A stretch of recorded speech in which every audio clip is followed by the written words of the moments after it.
Throws it deep down the middle of the field. It falls incomplete. Turnover on downs. Buffalo football with 55 seconds remaining. Spins out of one tackle, 35, along the near sideline, 40. He's at midfield. Wallace to the 40. Still on his feet, 30, 20, 10. Celebration time. No flags. Wallace in the end zone. Hayes in the barn. And the Ravens win it in overtime. And we still have 2 games tonight, plus 2 words. More money, more money, more money. Shohei Ohtani, the richest contract in professional sports history. $700 million. He's going to the Dodgers. How does it tip the NL West? We're barreling toward Christmas. Guess it's that time. Now, here are the guys. Yeah, happy Monday to those who celebrate. Big Rich, TD, and Fletch with you. What a weekend it was. So the Aztecs beat up the yoked anteaters. Yeah. They couldn't hang. That was survival. But a win is a win. That was survival, but that was a win. Ohtani has landed, unfortunately. And the NFL Week 14 slate was on drugs. That was one of the craziest group of games that we've gotten to enjoy throughout. I think we're going to be breaking that down all week long. That's fine. We have time. Plus a doubleheader on Monday night. There is so much to get to. So it's hard to pick where to go first. But I think we got to go with the lead story. And it comes out of the AFC. So the Chiefs, they lose to the Bills.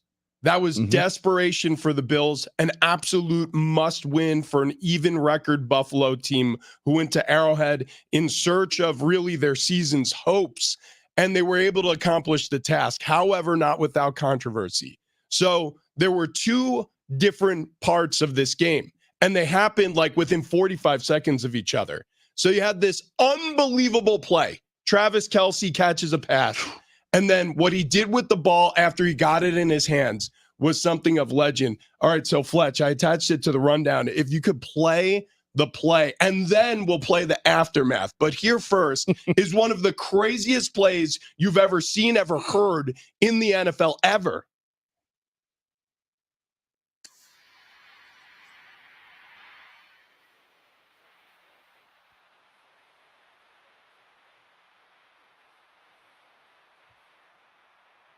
Okay, it was phenomenal.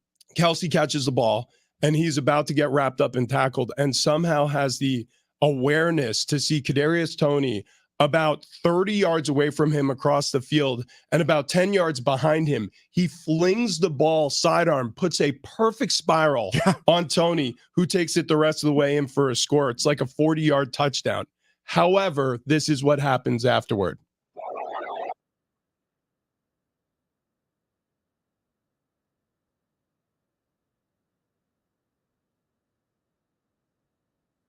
Okay. His foot was clearly in the neutral zone, right? I mean, it's clearly in the neutral zone. So it is legit that play is negated. However, how can they take that away? How can they take this away from the sport? I mean, that was a good watch. There is layer upon layer upon layer to this, and there's reasons that Andy Reid and Patrick Mahomes were so furious at the officiating crew after the game because of this. So generally, and Rich, tell me if anything I'm saying here is wrong. Generally, the official on the sideline judge, will let a receiver know, or the receiver will check in with the sideline judge to make sure he's lined up correctly. Is that true or false? Well, so what the receiver does is checks in with the sideline judge. So what typically happens if you're going to be aligned on the line of scrimmage, what a receiver will do in the NFL and college football, you're taught at the high school level. You point down the line to the side judge, and then they give you kind of like a head nod saying like, yeah, you're good. You're onside. Or they might give you like a, well, and like a little bit of hey, back up a little bit. And so then you like move back a little bit. And so all of that happened, I think, as normally does in the NFL. In fact, somebody said that there's perhaps a producer in the CBS truck who may have the camera shot that shows Kadarius pointing to the side judge. Oh, wow. And giving him the thumbs up. Oh, we got to see it. You're good. Well, so they haven't released it yet. If that exists, though, we got to see it. Well, the NFL may put the kibosh on it because they own the rights to their production. The networks just have the right to transmit it. They don't have the right to the actual film. So if it didn't play over the airwaves, well, that's potential. We never see this angle, but apparently he pointed.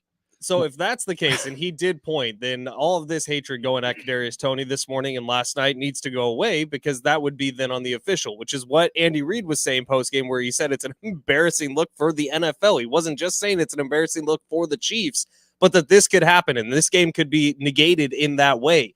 And so when you have a play like that, and that's what Patrick Mahomes said, that's a Hall of Fame player making a Hall of Fame play, and it goes all the way back.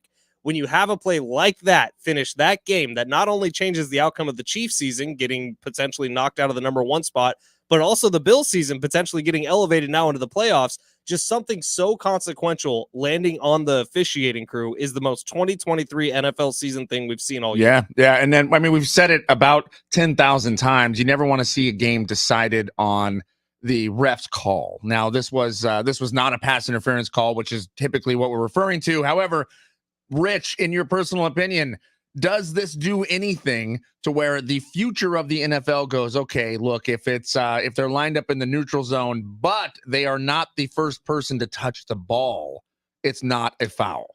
Well, no. Look, if they're lined up in the neutral zone, it's offsides, right? By the letter of the law, it's offsides. Right. The same way if a defender is lined up in the neutral zone. Otherwise, guys will just line up wherever they want, and you can't have that. I mean, this is the same as like illegal procedure penalties on offensive tackles for being too far into the backfield. Right. Which, by the way, you probably could have called the Chiefs for on that as well, but that's a completely different conversation because their left tackle was in the backfield. He was not on the line of scrimmage, if you're asking me. But that's a different conversation for a different day. Focusing on Toney, they shouldn't have called this. And Andy Reid actually said it right in his post-game press conference. He was like, this is the first of its kind for me. Normally, they give you a warning if a guy is too far up or too far back, depending. He was like, I can't believe they threw that flag on that play. Patrick Mahomes was livid. He was expressive during the game, just lighting up the officiating crew for making that call. Even at the post game, like when he and Josh Allen met at midfield, Patrick Mahomes wasn't saying, hey, congratulations. He was saying that was the oddest call I've ever seen in my bleeping life. He said it's the worst call. He was still saying, he said it's the worst effing call I've ever seen. And Josh Allen's like sitting there like, hey, we might be going to the playoffs now. So for the Bills, I mean, they came in, like mentioned, with this purpose of leaving with this victory and advancing their playoff hopes, because now 7-6, they're in the hunt in a big way. The Chiefs, did it really diminish much? Not too much, actually. If you look at their percentage here, let me pull it up. Actually, I have it in front of me. So the playoff percentage didn't really change. The percentage that changed a ton, though, is the number 1 seed. So their shot at getting the AFC's top playoff seed dropped from 22% to 10%, but even a 12% drop off, I mean, that's not as bad. Here's the problem.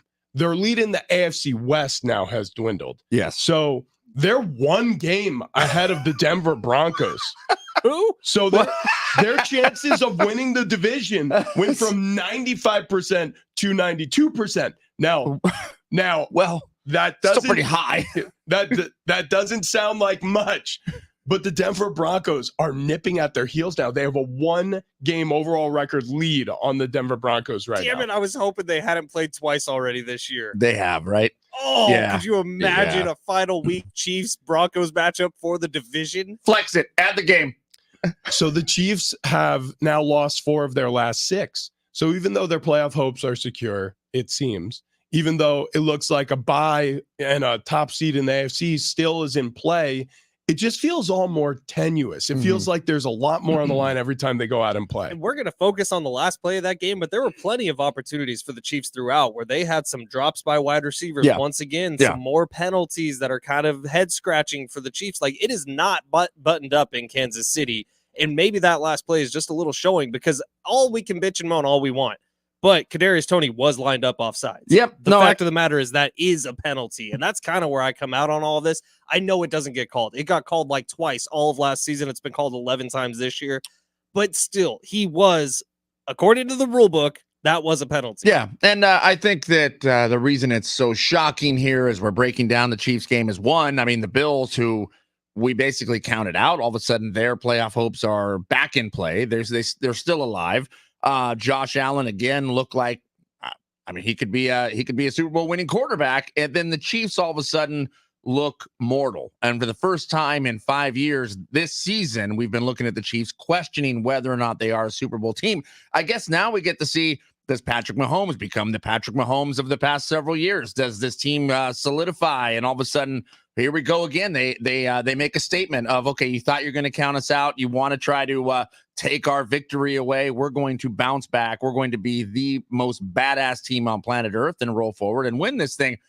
Or does the struggle continue? Well, here's the problem. If you look at the way the Bills won this game, like, for example, Stephon Diggs, he had 4 catches on 11 targets for 24 yards.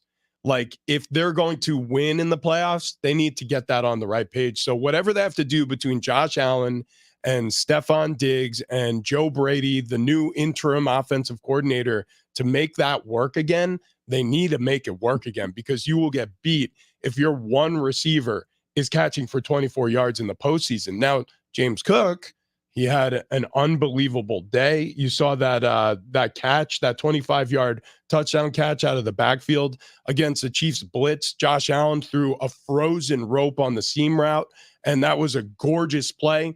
But you can't have James Cook do that every week. It's just not going to happen. He's not that guy, but Stephon Diggs is. This was a huge victory, especially the way the Bills defense closed it out, because that's been a huge problem for the Bills this season. Is defensively, they haven't been able to keep themselves in games. So this was a huge vote of confidence for the Bills. Before we get to halftime here and get into the morning monologues and everything, I wanted to ask you both, because I feel like I was beaten over the head yesterday watching the different NBC pregame, the CBS postgame. All of them were saying the same thing. Well, the Chiefs now are looking like they're going to be a road team in the postseason for the first time in Patrick Mahomes' career, outside of that one Super Bowl game against Tom Brady's Bucs in Tampa Bay. But that's supposedly a neutral site game, right? It just wasn't that time. But for the first time, the Chiefs won't be the 1 seed. They will not have the playoffs run through them. It's either going to run through Baltimore or the Dolphins. So when you look at that, does it really matter, Patrick Mahomes playing on the road in the postseason versus at Arrowhead? I don't really know the answer, which is why I wanted to ask you guys this morning. Does it matter? Yes, in a huge way, and mainly because home field advantage in the postseason is, I can't describe to you how important it is. When you go on the road in the postseason, it's even more difficult than the regular season somehow. Look, creature comforts and routines are important to any athlete, but with football, because you have a week leading up to it, a lot of the things that are set in place as you get ready for a home game, they're kind of perturbed and disturbed when you have to hit the road, whether it be Thursday or Friday night, to head out to the destination where you're going to play your game. That's why oftentimes you hear Super Bowl teams complain about the week leading up to the actual game, because so much is about the other stuff as opposed to just the practice week and the football game, that it can be distracting. 2 whole weeks before the Super Bowl. It's 2 weeks of doing nothing. Well, no, you're practicing the whole time, but the first week feels normal because you're just doing a normal practice week. The second week, you leave early. Usually teams fly out to the Super Bowl site on Monday. So that's weird. And then while you're there, you're doing all these media obligations, and that's weird. But, speaking about a playoff game, normal schedule, it's just when you get there, everybody's at a fever pitch. The fans are more excited. Everybody's playing harder. You'd rather have those games at home. So it does matter. Yeah. And I mean, especially the Chiefs. I mean, the Chiefs home field is absolutely insane. Huge advantage. Like if it was the Chargers, I mean, they're used to playing on the road every single week, because I don't know if you heard the Bronco fans there, which there weren't a lot of fans at SoFi, but it was quiet. Yeah. It was crazy. But no, I think it's a huge advantage. Definitely. So this is something they do not want to lose. I just think people are focusing on the wrong thing with the Chiefs. I think the biggest issue isn't the fact that they might have to go on the road in the postseason. I think the biggest issue is they don't look like the Chiefs anymore. It looks like a team that's going to be competitive in every single game they play, but it's not a team that can just run away from you anymore. The past 4 years, the Chiefs have been able to score at will, and they can't do that this season. They can't. And when they do, they're lined up offsides. That is also true.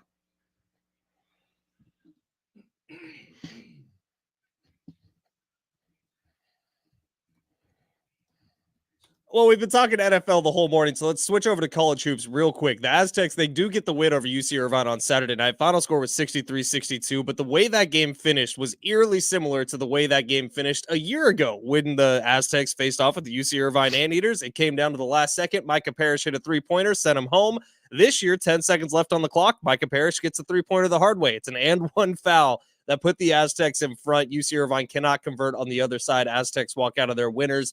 In baseball, Shohei Ohtani sweepstakes, they've now come to a close. Guys, we haven't really talked about this yet between the three of us, but emotional first reaction, you got like 3 words. Tell me, Shohei Ohtani is a Dodger. 3 words. Yuck. This sucks. Okay, that's 3 words. In the NFL, the Eagles, they lose to the Cowboys last night, 33-13 on Sunday Night Football. That gives up the number 1 seed in the NFC. The Niners swoop in and take it with their win over the Seahawks yesterday, 28-16. And how about a look at the Pocky One Chip Challenge? Oh, God.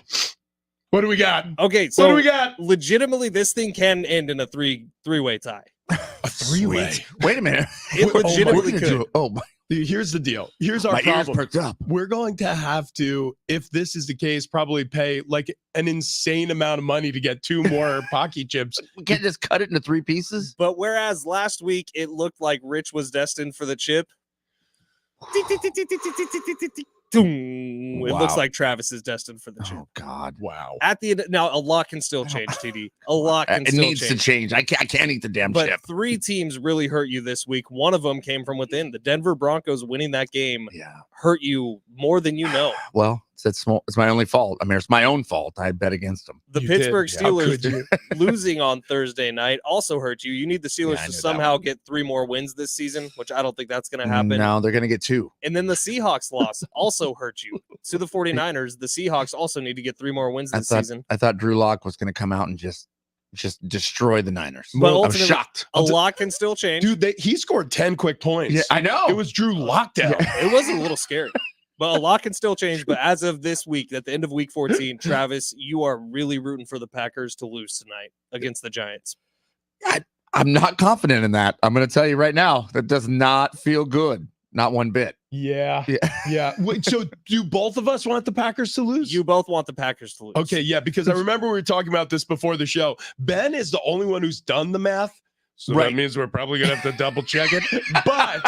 But if we're trusting what he's saying, you and I need a Packers loss in a big way, and the Packers are red hot right now. And they're facing against the Giants tonight, Yeah. which that should be a walkover Packers win. Then again, it's MetLife Field. It's Anything also could just happen. weird. The entire all 22 of the Packers could blow out ACLs tonight on MetLife turf. Within like 5 minutes. Because that's what happens every time athletes play at MetLife. They destroy their knees and potentially their careers. Do you remember that Niners-Jets game to open the season a few years ago where 3 different Niners had season-ending injuries in the first quarter? Dude, it was wild. I mean, Aaron Rodgers to start the season blew out his Achilles on MetLife Field. Now you can't really blame the turf, but It holy can't be smokes. a coincidence. Yeah, it doesn't If seem there's like smoke, it. there's fire. There's so many ACLs claimed by that field. Do you guys want to do our little morning monologue do. here? Let's do it. Because I have something I want to get off Just my give me chest. 2 seconds. Yeah, it's okay. It's fine. okay. Yeah, it's been 2 seconds. It's been okay. I'm gonna count you down again. No. Because what was missed this weekend by many, but not by me, because of what it meant to me personally, but also what it meant to me as a San Diegan, is Antonio Gates getting inducted to the Chargers Team Hall of Fame.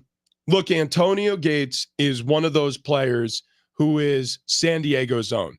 He is not Los Angeles. That was a career authored here in San Diego. Yeah, it was celebrated in Los Angeles, but this is our accomplishment together.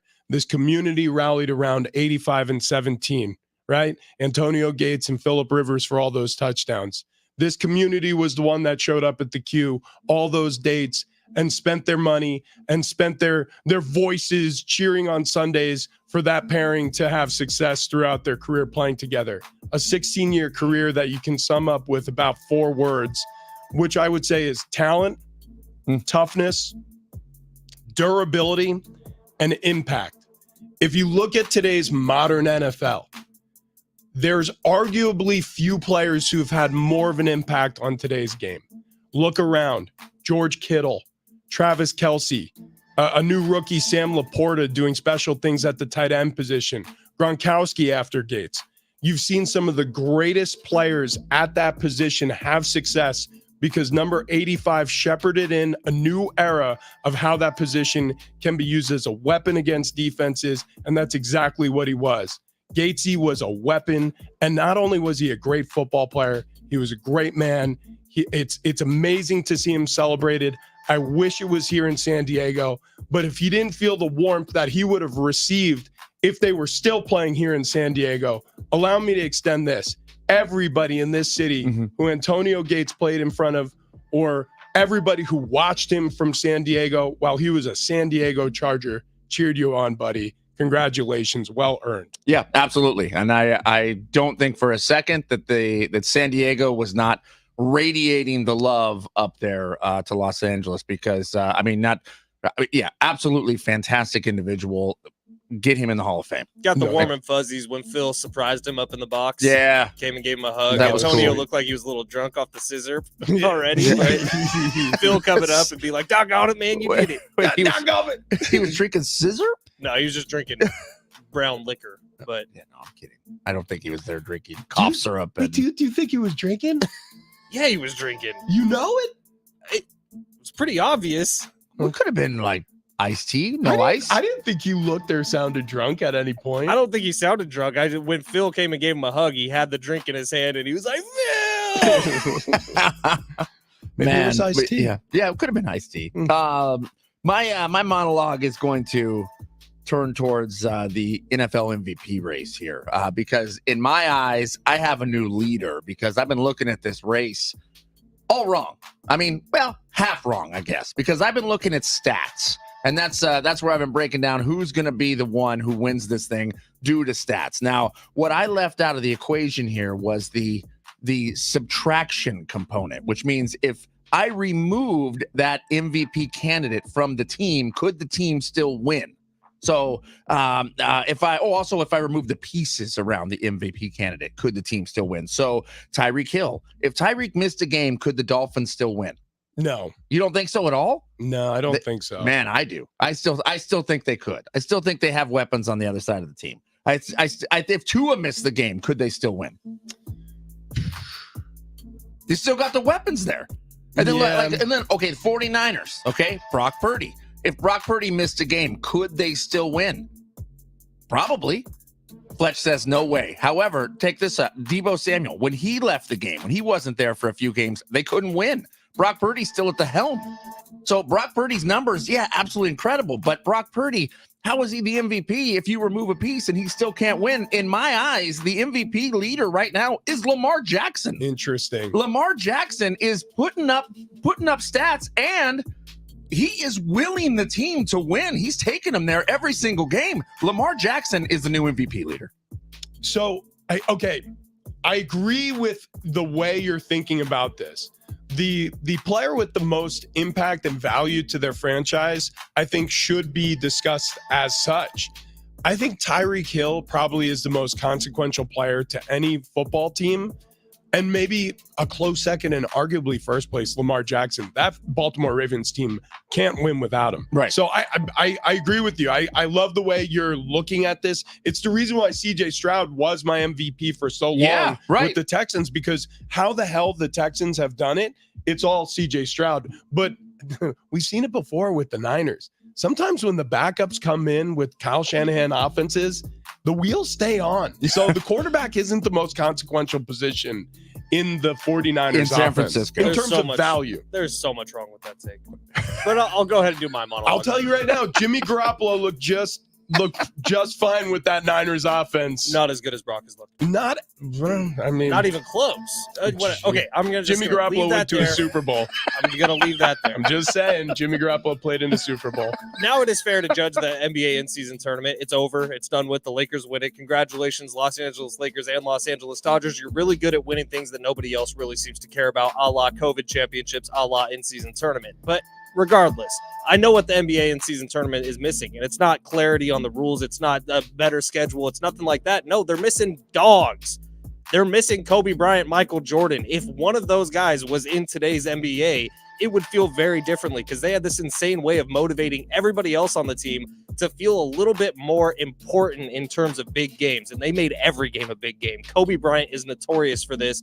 In the meaningless overseas team NBA, what's the name of it? The Dream Team, the NBA Dream Team with Kobe Bryant when he was at the helm of it. They had a meaningless exhibition game against Pau Gasol's Spaniard team, and he, on the very first play, ran through Pau Gasol setting a pick at the top of the key. So yes, the NBA in-season tournament felt a little lackluster. It's because it wasn't as competitive because you don't have those dogs making it that competitive. Yeah, the semifinals were way more fun to watch than the finals for me. It was that was just kind of a nothing game. I did not feel the tournament vibe in that, but for whatever reason, the semifinals I did. So I was a little bummed out. Yeah, it's interesting. The finals was fine. The finals to me was, you know what I felt a little bit absent of was the drama that the playoffs have. Mm-hmm. I understand what they were trying to accomplish with this tournament, but it just did not feel dramatic enough. So even though Anthony Davis had this insane game and he was really proud of himself and he was pounding his chest and the Lakers won this weird in-season championship, it didn't feel real. It felt very forced. And so, yeah, like you said, the semifinals felt better than the finals because when it all came crashing down and I was like, okay, the Lakers won. I was like, what did they win? They won some money. Yeah, $500,000 a piece. Yeah, like the group play stunk so bad that the knockout stage felt so much better in comparison, but then the finals felt really absent. It was weird. It was such a weird attempt at making something work. Now, I'm curious what the ratings say. We'll look at the numbers here and we'll digest that and we'll figure out the NBA will figure out if it's worth continuing doing this because they could say, hey, it's a one and done. We're never doing it again. I don't know, but look, I think it's missing a lot more than just dogs. They need some dogs, man. I could watch pickup basketball with Kobe Bryant playing. He will make it feel more important than the NBA in-season tournament felt. Hey, guys, I met Buddy Marcos over the weekend. He's a diehard listener to Big Rich, TD, and Fletch, and the first thing he said when he saw me, holy crap, you do look good. You actually have lost weight, and it's because I have, and it's because of SDFatLoss.com. 858-665-3211 is the number to call. Get a free consultation today. Right now through December 31st, they are offering $200 off the order. So if you've seen the success that Big Rich, TD, and Fletch and I have had, make sure you get on over to SDFatLoss.com and start getting some of that success for yourself. You like how that whenever you run into people, that is the first thing they always say of like, oh my God, you actually have lost weight. You're not lying. Yeah, you're not lying. No, we're not lying. You looked so bad before. Yeah, we did. But SDFatLoss.com works. Wayne and Chloe are the people you need to talk to. The phone number to call, 858-665-3211. Get a free consultation today. Look, if you want to start this on January 1st, you want to get through the holiday season still being a fat fatty, you can do that, but make sure you call today because it's $200 off right now from now to December 31st. 858-665-3211. Start losing the pounds every single day, up to 1 pound of fat a day, sometimes a lot more than that, as was the case with us. SDFatLoss.com. Get a free consultation today.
We got to break down this Shohei Ohtani contract, and is there a new king in the NFC coming up next?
This update is presented by the Jim Petrell Real Estate Team. We start off in the NFL. Busy Sunday across the league. Chargers fall to the Broncos. Congratulations, TD. Final score 24-7, putting the Chargers 2 games behind 6 teams on the playoff bubble in the AFC. Bills keep their playoff hopes alive with a huge win over the Chiefs 2017. Sunday Night Football, Eagles fall to the Cowboys 33-13. College hoops, Aztecs beat UC Irvine Saturday night.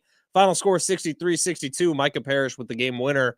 And in baseball, Shohei Ohtani sweepstakes have now closed. Dodgers have given the superstar $700 million. Would you like to know what your home would sell for today? Get a simple text message with your home's value by texting your address to 855-600-6000.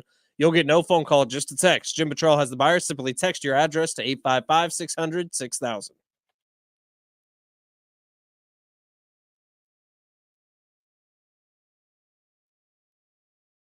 Big Rashid and Fletch, San Diego Sports 760, and we have giveaways. We do have giveaways. The 44th annual DirecTV Holiday Bowl, a matchup between Louisville from the ACC and the University of Southern California, also known as USC, an 11-time national champion from the Pac-12. The game is scheduled for Wednesday, December 27th at 5 p.m., and we broadcast live on Fox and San Diego Sports 760 from Petco Park in downtown San Diego. And we have a pair of tickets coming up on the show today. Yeah, and John Schaefer and myself will be on the call for the game as we were last year, as we've been for years now. The only game that we've missed in recent memory was due to the pandemic because UCLA turned tail and ran back up the I-5 to Los Angeles because of COVID concerns. NC State ended up winning the vacated title for the Holiday Bowl that year because they just stuck around. It's kind of weird. UCLA used the excuse that we use for dinner parties now, where it's like, oh, we might have COVID. So sorry. It's the really bad kind. I think I got COVID 24. It comes out before the new year. I will be there broadcasting live as well.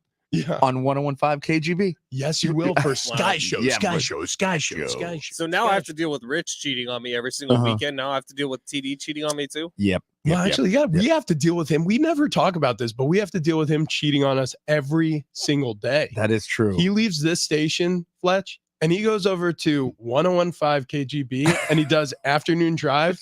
And he's Weird. teeing up things like, he's saying things like, hey, you want to hear how guys are gaining an inch, you know where. You're going to find out after this, but first, let's paint it black. Actually, so wait, when we get like random weird things on the rundown, is that just your show prep for over there? Yeah, there's some show prep. Like, absolutely. how about this one? Pastor turns to OnlyFans, says she feels closer to God than ever. No, that one. Well, I found this actually Friday night and put it on the rundown then because I thought I'm going to start going to church. And if you click on that link, you will know why. Yeah, I'm going to go ahead and do that at the break just so I'm not too distracted for what we're going to talk about next. Hey, by the way, we're going to give our thoughts on Shohei Ohtani and maybe a couple of useful ways that he can spend his earnings from this new Dodgers contract coming up in just a little while. But first, let's get to this. Is there room at the top of the NFC for a new king? So obviously everybody, and rightfully so, should be talking about the 49ers. The 49ers are a very, very good football team. They are loaded for bear. However, the Dallas Cowboys just beat the snot out of the Philadelphia Eagles, and they did it in like every aspect of the game. What was that, a 33-13 final? So their defense showed up. Yep. Their offense obviously showed up. Special teams, their kickers breaking records every single game. By the way, the Cowboys did not play perfect. There was turnovers, there was some sloppy play, and they were still able to just make the Eagles look foolish. So we turn our attention to one Benjamin Fletcher. So Fletch, you are a 49ers fan. Today, this morning, look at you. Turn on every single sports station. And I mean every single sports station. They are all chomping at the bit to talk about how the Cowboys have arrived. How do you feel about that, They're Fletch? not the number 1 seed right now. Aren't you sure? Yeah, I'm positive. Like, I mean, because if you look around these televisions, I get- see the Cowboy star on every single television. So it here's feels the like deal. they're the top seed in that NFC now. I actually thought about making this my monologue, but I hesitated because I didn't want to go too far in on this. But it is absurd. So I'll do it now. The national media and the disrespect given to the San Francisco 49ers. And I'm being dead serious when I say that. You can roll your eyes if you want, because it's exactly what I said would happen a week ago. If the Eagles go in and lose to the Cowboys now, everyone's going to talk about, oh, the Eagles are still fine, but the Cowboys are just really good. You got to be honest about it. Look at what the 49ers have done to both the Dallas Cowboys and the Philadelphia Eagles this year. Neither of those two teams belonged on the field with them. It looked like a varsity team playing against a JV team. So when we're doing this, crowning the Cowboys as king, which, God, every national show right now, you're making me puke. Remember what happened a few weeks ago in week 5. Just remember who looked like who in that game. And then talk to me about the Dallas Cowboys being the king. Hold on. You don't feel like the 49ers have gotten any love from the media this season? And Travis, it's always the same thing. It's always like, wow, they're really good when everyone's healthy. But Brock Purdy's just like, meh. Look at the freaking stats, man. In average depth of target, Brock Purdy, number 1 overall. There's 4 other ones, but I'm getting my brain all fuzzy. But that's the one that matters. Well, that's the big one where people call him the check down wizard, and like all his passes are just by the line of scrimmage. BS. He's throwing the ball down the field more than any other quarterback in football. I'm going to distill this argument and make it very simple for people who, listen, obviously we try to watch pieces or all of these games or as many of these games as we can, so we can come here with some nuanced, subtle takes that maybe you can't hear anywhere else. However, for most people, they're not going to spend that time. So I'll make it simple. Who do you trust more in a big game? Brock Purdy or Dak Prescott? Brock Purdy. It's not even close. Interesting. What has Dak ever shown you in big, meaningful playoff games that would lead you to suggest Dak Prescott should be the answer there? Whoa. Dak has always let the Cowboys down in big, meaningful games? Or has the Cowboys defense let them down? Or the Cowboys special teams at times let them down? Or the Cowboys receivers We'll let have to them go down? back and look at exactly what happened the last 3 times the Dallas Cowboys have been knocked out of the postseason. But I remember the conversation that happened afterwards, which is Dak Prescott is not the guy to get you to the next point. I would actually side with Fletch on this one. I would pick Brock Purdy because I do not trust Dak Prescott, because I have seen a multitude of times where Dak Prescott throws that late interception or time management. Yeah. There's always that problem. How does Dak Prescott get credited with time management? So, okay, I understand why you say that, but do I'm you just remember saying. the postseason game where he ended up running at the end of it, and he slid down inbounds, and the clock literally just ran out. Listen, Now, I understand it was a bad play call, and a lot of people went after Kellen Moore at the time for the play call. yeah. But as a quarterback, you also have to understand what's happening with time on the clock. Well, Yeah, go ahead. no. And also, I mean, the Cowboys would be the number 1 seed right now because they would have beaten the Eagles twice if he didn't step out of bounds. And I mean, a little thought there. They'd also be the number 1 seed right now if they'd have beaten the 49ers earlier in the year. I look at Dak Prescott as wasn't close though. not being the problem in most of his playoff appearances. I mean, if you look at his game log in the playoffs, and if you really think back and think about those games, how many times, again, a receiver, his defense, a coach has let Dak Prescott down? I mean, Brock Purdy looked nice in last year's postseason as a first-time starter for the San Francisco 49ers, but the truth is he's not battle-tested enough yet. Dak Prescott career playoff record 2-4. Right.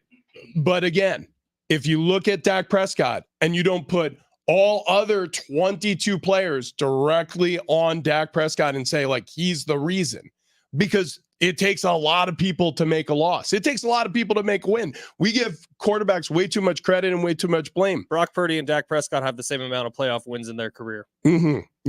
Yeah. Look, I think that it is, in my opinion, Dak Prescott, and it isn't close. Well, they're probably going to play each other this year, so we'll see. We will see. The other part of it is, who do you trust more in the postseason, Jalen Hurts or Brock Purdy?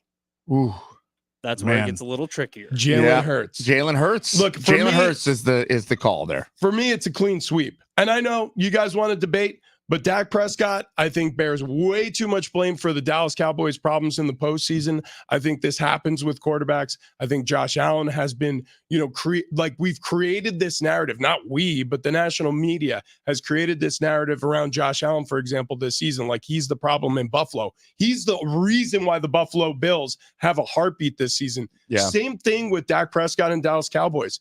Dallas had the only reason why they've been relevant for the past decade is because of Dak Prescott.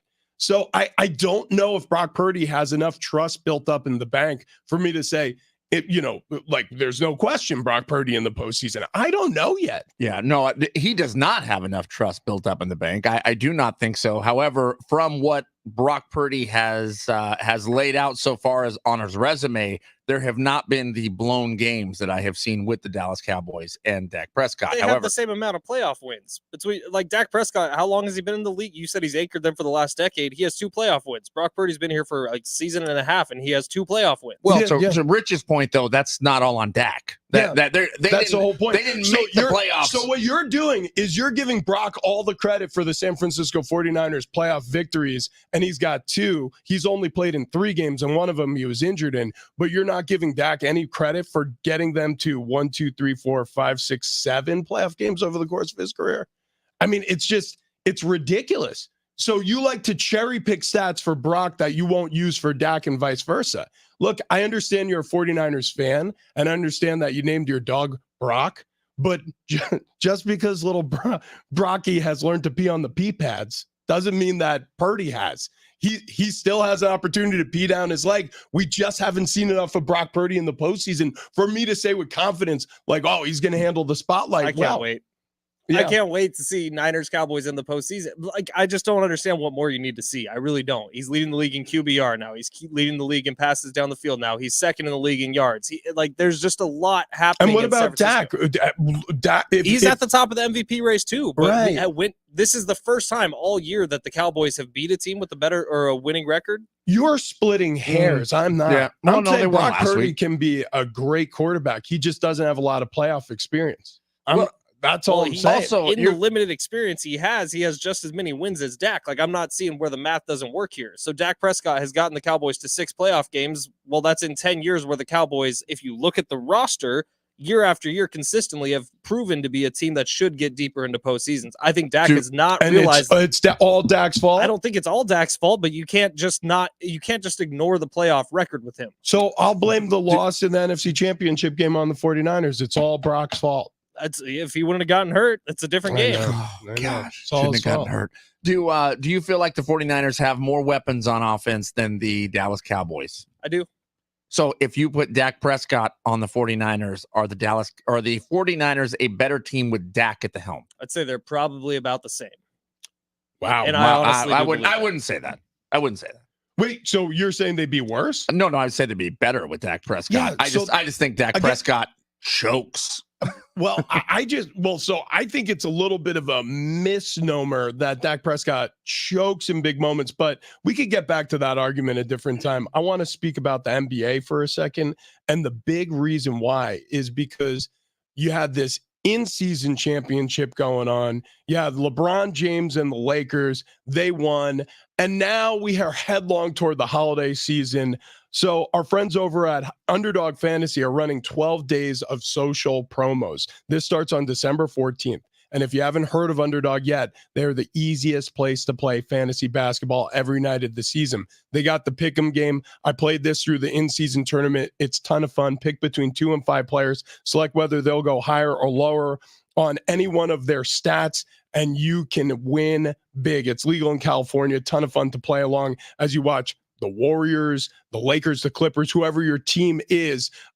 Like I said, I've been doing this with the in-season tournament. I won a pick'em entry during the semifinals. I was one player away from winning in the NBA in-season tournament final. But all you got to do is go to their easy-to-use mobile app or go to underdogfantasy.com. Sign up with promo code XTRA, and Underdog will double your first deposit of $10 or more, up to $100. And in the spirit of the holidays, Underdog is doing daily promos over the site formerly known as Twitter. Follow at Underdog Fantasy and be on the lookout for ways to win a Nintendo Switch and more. So follow them at Underdog Fantasy. Must be 18 plus and present in the state where Underdog Fantasy operates. Terms apply. Concern with your play. Call 1-800-GAMBLER or visit ncpgambling.org.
Coming up next, we got to get into this. So you're telling me there's a chance. Next.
Big Rich, TD, and Fletch with you. We have giveaways today. We got Holiday Bowl tickets coming up next hour. Be listening because your opportunity, I'm thinking, is going to happen between 7 and 8 o'clock. That's a little teaser. Feels there. good. That feels good. Yeah.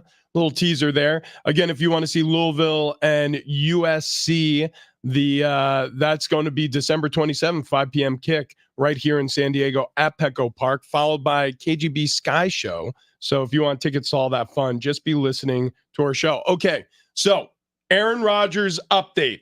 Talk to me, TD. You've crunched the numbers. You've gone to the numbers cruncher 10,000. That's right. That's right. The numbers cruncher 10,000, and the number cruncher says that Aaron Rodgers says he may be back. Okay, Yeah, that was literally excellent. it. There's Right. the No, update. here's what it's going to be. If the Jets have a shot here at the postseason, then I do believe Aaron Rodgers will come back. But he's the one who's stringing it out here at this point because I think he's going to go. If the Jets do have a shot, Aaron Rodgers may be on the field this season. And then all of a sudden, is there a question? If Aaron Rodgers takes the Jets deep into the postseason, is he an MVP candidate? Well, it's a regular season award, so no. But Zach Wilson looked pretty freaking good yesterday. Over 300 yards. Yeah, Zach. Well, yes. I don't want to digress here, but yes, there were a few unlikely candidates for they looked pretty damn good yesterday. Joe Flacco, another, but Dude, yeah. Yeah, Zach Wilson. All of a sudden, where have you been?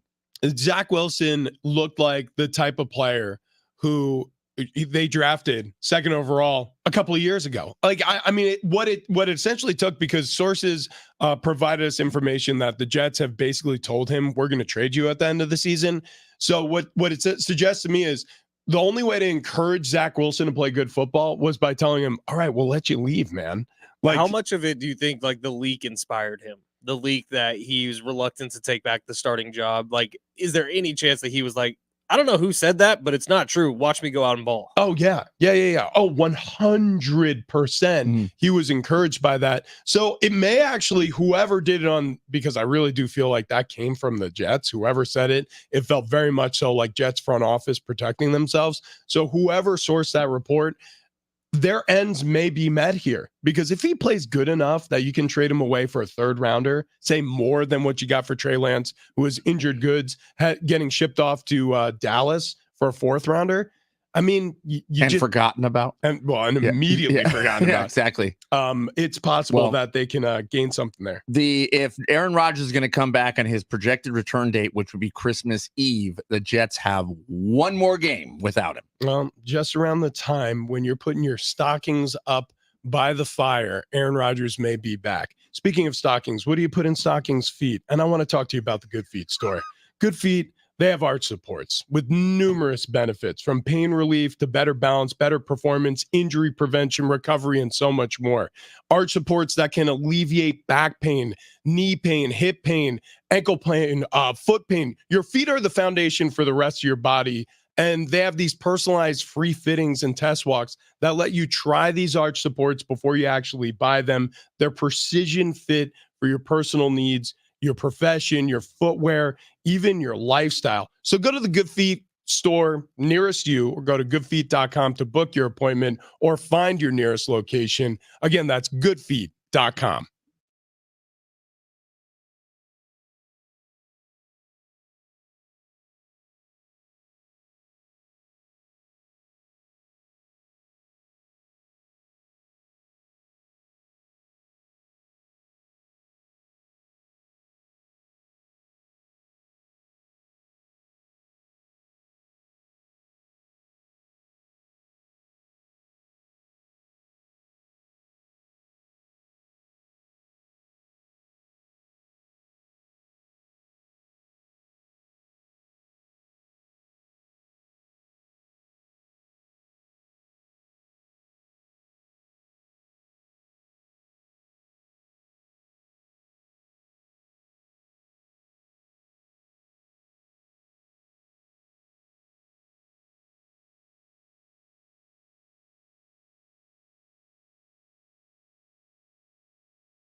So I'm sure we'll see him both do pitching and batting responsibilities with the boys in blue up north, unfortunately, for those of us here in San Diego who root for the Padres. Okay, moving on to college basketball. The Aztecs outlast the UC Irvine Anteaters by a score of 63-62.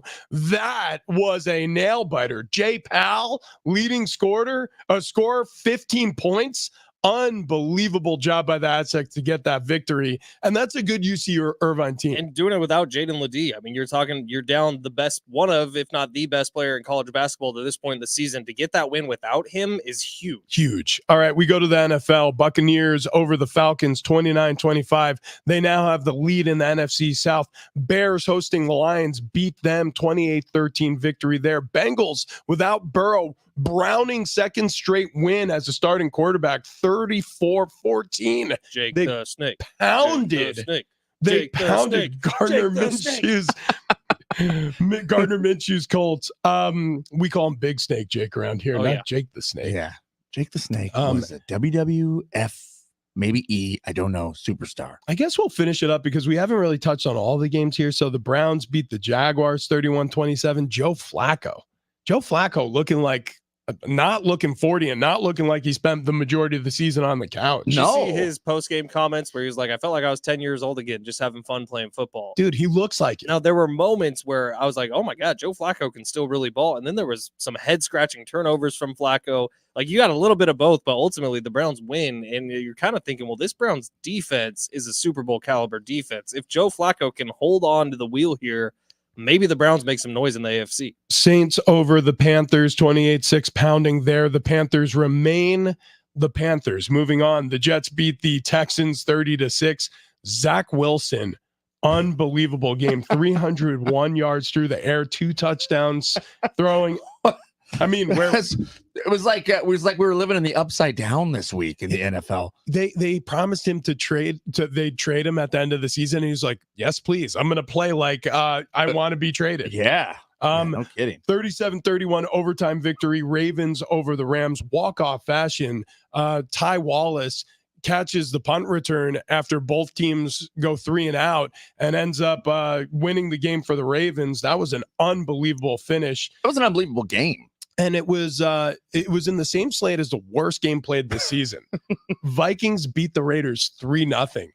I kid you not, that actually happened. I thought it was going to be 0-0. I really thought it was going to go all the way to the end with nobody scoring a point. You know, that's the lowest scoring NFL game in history inside a dome stadium. The field goal was kicked in the fourth quarter. It was gross. It was going towards a scoreless tie until finally the Vikings put points on the board. Thank God the Vikings benched Josh Dobbs at one point. Man, has he fallen off? Oh yeah, Yeah. He's bad. He's playing like a backup quarterback, and that's unfortunate reality of all these starting quarterback injuries. Is guys are the backup. There's a reason why everybody tries to draft in the first round and try to get the best ones because it's really hard to do at this level. But hang on. Oh, yeah, go ahead. Forbes said you don't do it that way. Forbes said you find a really great quarterback at the very end of the draft and pay him nothing. It's so funny you say that because that's exactly what I was getting to next. Niners beat up on the Seahawks 28-16. Look, the Seahawks tried with Drew Lock. If Drew Lock works out for the Seahawks, they're gonna have just as much success as the Niners. Absolutely. If that game would have ended in the first quarter, Yeah, Drew Lock on fire. yeah, absolutely. Bills over the Chiefs 20-17. We Drama. talked about that game. Mhm. Ended in controversy. Obviously, Kadarius Toney is one of the most hated men in Kansas City right now for aligning offsides on what would have been the greatest play of Travis Kelce's career. That was unbelievable. With his One of the- girlfriend watching? Come Taylor on. Swift in the house. Yeah. Did you see she was hugging some other guy in the press box and people are curious about what's happening? Wow. Did you hear Tony Romo call Taylor Swift his wife? There was also an internet rumor going around that Kelsey's going to propose coming up, Are and you they're already kidding me? living together in Kansas City. Yeah, well, that's the now rumor is that Tony Romo knew something that we don't. Wait a second. I hate this. Wait a second. And Travis Kelce did buy her like a castle, like the home he That just is true. bought. You guys, it has like an underwater grotto. What? Yeah. Unbelievable. Wow. Yeah. You know what's cool is she has Yeah. like an $80 million home. and he bought her a $6 million home. He did buy that, though, they said that the amount of money he made in the first few months after dating Taylor Swift was right around $7 million. So he just took the $7 million and bought a house. That's rude of you to point out, Travis. I can't believe you would do that. So sorry. Well, it's unfortunate, guys, because you cannot use Taylor Swift on your Prize Picks entries, but you can use Travis Kelce quite a bit. And the largest daily fantasy sports platform in North America, Prize Picks, has a special offer for our listeners right now. Sign up at prizepicks.com/Fletch, and Prize Picks will match your first deposit up to $100. Travis Kelce actually helped me out yesterday. And I'll tell you guys, my favorite part about Prize Picks is that if you have a 6-player entry and only 4 of them are correct, you still get a portion of your entry back. So I didn't win yesterday. It wasn't a big win, but I also didn't lose because of Prize Picks. Awesome little rollback option. Again, head over to prizepicks.com/Fletch. Start playing today. Not to mention, basketball season is here. It's in full swing. You can pick combo projections across football and basketball from the Specials League. Tuesday's coming up tomorrow. That's Taco Tuesday. You got to get over to the app to find out what that means. So download Prize Picks. Use promo code Fletch. They're going to match your first deposit up to $100. You could start playing today, and with just like 6 clicks, you can start getting 25 times your money on every single entry you put in. Christian McCaffrey, LeBron James going at the same time. That's what I had going, and it worked. It worked for me. It will work for you too. Prize Picks is no joke. They're number 1 on the continent for a reason. Quick withdrawals, easy gameplay, and an enormous selection of players, sports, and stat types. Go to prizepicks.com/Fletch to match your first deposit up to $100. Prizepicks.com, promo code Fletch. Prize Picks, daily fantasy sports made easy. All right, coming up next, was it a distraction or a great motivator? That's next.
This update is presented by Macy's Backstage. Travis Dale, we have 2 Monday Night Football games tonight. Are you excited? Wah. At Oh, the same time, come on. great, They are at great the same time. job, NFL. We got the Packers and the Giants. We have the Titans and the Dolphins. I, for one, am excited about it because when you have two good things, that means more good things. But yesterday in the NFL, Broncos beat the Chargers 24-7, pretty much killing the Chargers' playoff hopes. Bills keep their playoff hopes alive with a huge win over the Chiefs 2017. And on Sunday Night Football, Eagles fall to the Cowboys 33-13. They give up the number 1 seed in the NFC. The Niners swoop in and take it. College hoops, Aztecs get a win over UC Irvine Saturday night. Final score 63-62. And in baseball, Shohei Ohtani sweepstakes have now closed. Do us a favor on the text line, 70470. Start your message with team. What is your first purchase after getting a $700 million contract? What will you find at Macy's Backstage? How about the perfect holiday gifts? Just $25 and under, like matching family PJs, fragrance sets, toys, and more. Find the latest trends, new arrivals, and great prices at a Macy's Backstage store near you. Big Rich, TD, and Fletch, and we do have the 44th annual DirecTV Holiday Bowl tickets to give away. Louisville taking on USC. It's going to be a hell of a game. Also, right afterwards is the KGB Sky Show. So a lot going on there, and your ticket goes a long, long ways. And I would imagine we're going to be giving those away here in the next few minutes. That's my guess. Keep listening. Yep. Also, join San Diego Sports 760, Nova Kombucha, and Cable Pipe and Leak Detection to support Rady Children's Hospital this season. Coming up this Wednesday and Thursday, you're going to hear stories of hope and healing from Rady Children's patients and families during the iHeart Rady Children's Give-a-thon. TD, I know you've been doing them for a few years also. Those are two of the most exhausting physically days of the year because there is so much emotion packed into every single second of our show as well as every other show in this iHeart cluster. Yeah. And we got to have the meeting the other day where we saw the total we were able to raise last year. And it's just shocking what our audience does year after year. Oh, it's Thank fantastic you for that, and be listening Wednesday and Thursday this week. It's heartwarming, and what you don't realize, and maybe you forget as the year moves on, that we have something like Rady Children's right here in our backyard in San Diego. We are blessed to have them. They do so much great work, and yeah, buckle up Wednesday, Thursday, because there's going to be some stories that are going to, well, they'll make me cry. I'm sure they'll be pulling on tears here with Rich as well. Yeah, I every year it gets me at least once hearing from some of these parents or even the children who went through something earlier in their life or are currently going through something, and the outpouring of love that we get from the listeners every year is incredible. So be ready. We give out that text number often throughout the show week, and so you have an opportunity all week long to donate to a great cause, and that'll be coming up next week. Not to really out you on the air here, Rich. I'm sorry about doing this. Don't you still owe some miles? Yeah, so I have. It's going to add them to this year? No, I can't. I have to walk 50 miles at some point between now and Wednesday. I will film it. I'll do mile marker check-ins, and I have to do it in a 24-hour period. I have no idea how I'm going to do this. I've never attempted something like that in my life. I mean, can you hurt yourself walking? Is that possible? No. Well, hold on. Can you take Brock with you to tire him out? Holy cow! I mean, I think I could kill a dog. I think that might kill me. Well, you got to go honest. between now and Wednesday, so you have today and tomorrow to get this done. So if you were right, wow. So let's say you have 8 hours a day of walking time. You need to walk 3.25 miles per hour today and tomorrow, pretty much nonstop outside of the studio. So I guess what I'm going to do is I am going to add the miles this upcoming thing, and then on the other side of it, I guess I'll walk. It'll be like 75 miles. I don't know, probably 100. Holy if God. People get more generous year after year. Well, so we're on a bigger signal now than we were. Last year it doubled. So it was 25 and it jumped up to 50. So it stayed flat. But with I think I made the marker with every $250 or more donation that our station receives while we're on the air, I'll walk a mile. Okay. More importantly, can TD and I tailgate this? Yes. Oh, yeah. Can we set up at different parts along your route and just be there rooting you on? No. We need a golf cart and we need to tail him. Oh my Yeah. god. Your pace car. Yeah, your pacer. Oh, dude, this is yes. Okay, we're gonna save this. We're gonna save this until after the Rady Children's Give-a-thon. We'll see how many more miles we can take. This will probably have to be like a 2 or 3 day event for me to complete the amount of miles that we may get to. You should just start walking to work in the morning. Oh my god, that sounds awesome, guys. That sounds super awesome. That sounds like something I want to do. Huh. Well, but if you said you were walking to work and you filmed yourself leaving your house and then happened to get into an Uber, Just get here, and- just like wipe my forehead, Yeah. like woo! As you see like a Toyota Prius like firing off behind me. yeah, We could also do a show coming up where you're StreamYard only, Yeah. and it's just you walking the entire show. I mean, Oh, yeah. that's pretty good. I mean, yeah, Technically. you can knock some miles out. I think I get out of breath while walking, What- though. well, you It's know going to what? be a very distracting Let's- conversation. Let's measure how far the hallway is, Oh my and then god! just have you walk the hallway all 75 miles. Just walk for days. I'll wear the carpet out. Great. So we got to get to this. So the end of last week, what was the discussion leading into the Bills Chiefs game? No, it wasn't the AFC or the Bills playoffs hopes or what a loss would do to the Chiefs' chances at the top of the AFC. No, it was Sean McDermott. I almost said Sean McVay, but Sean McDermott using the 9/11 terrorists as a parable to teamwork. Like that was legitimately the only topic point heading into the weekend about that game. And then on the other side of it, the narrative is completely buried. Oh, it's gone. So the Bills win. The Bills win. And again, granted, that conversation that he had with his team was from years ago.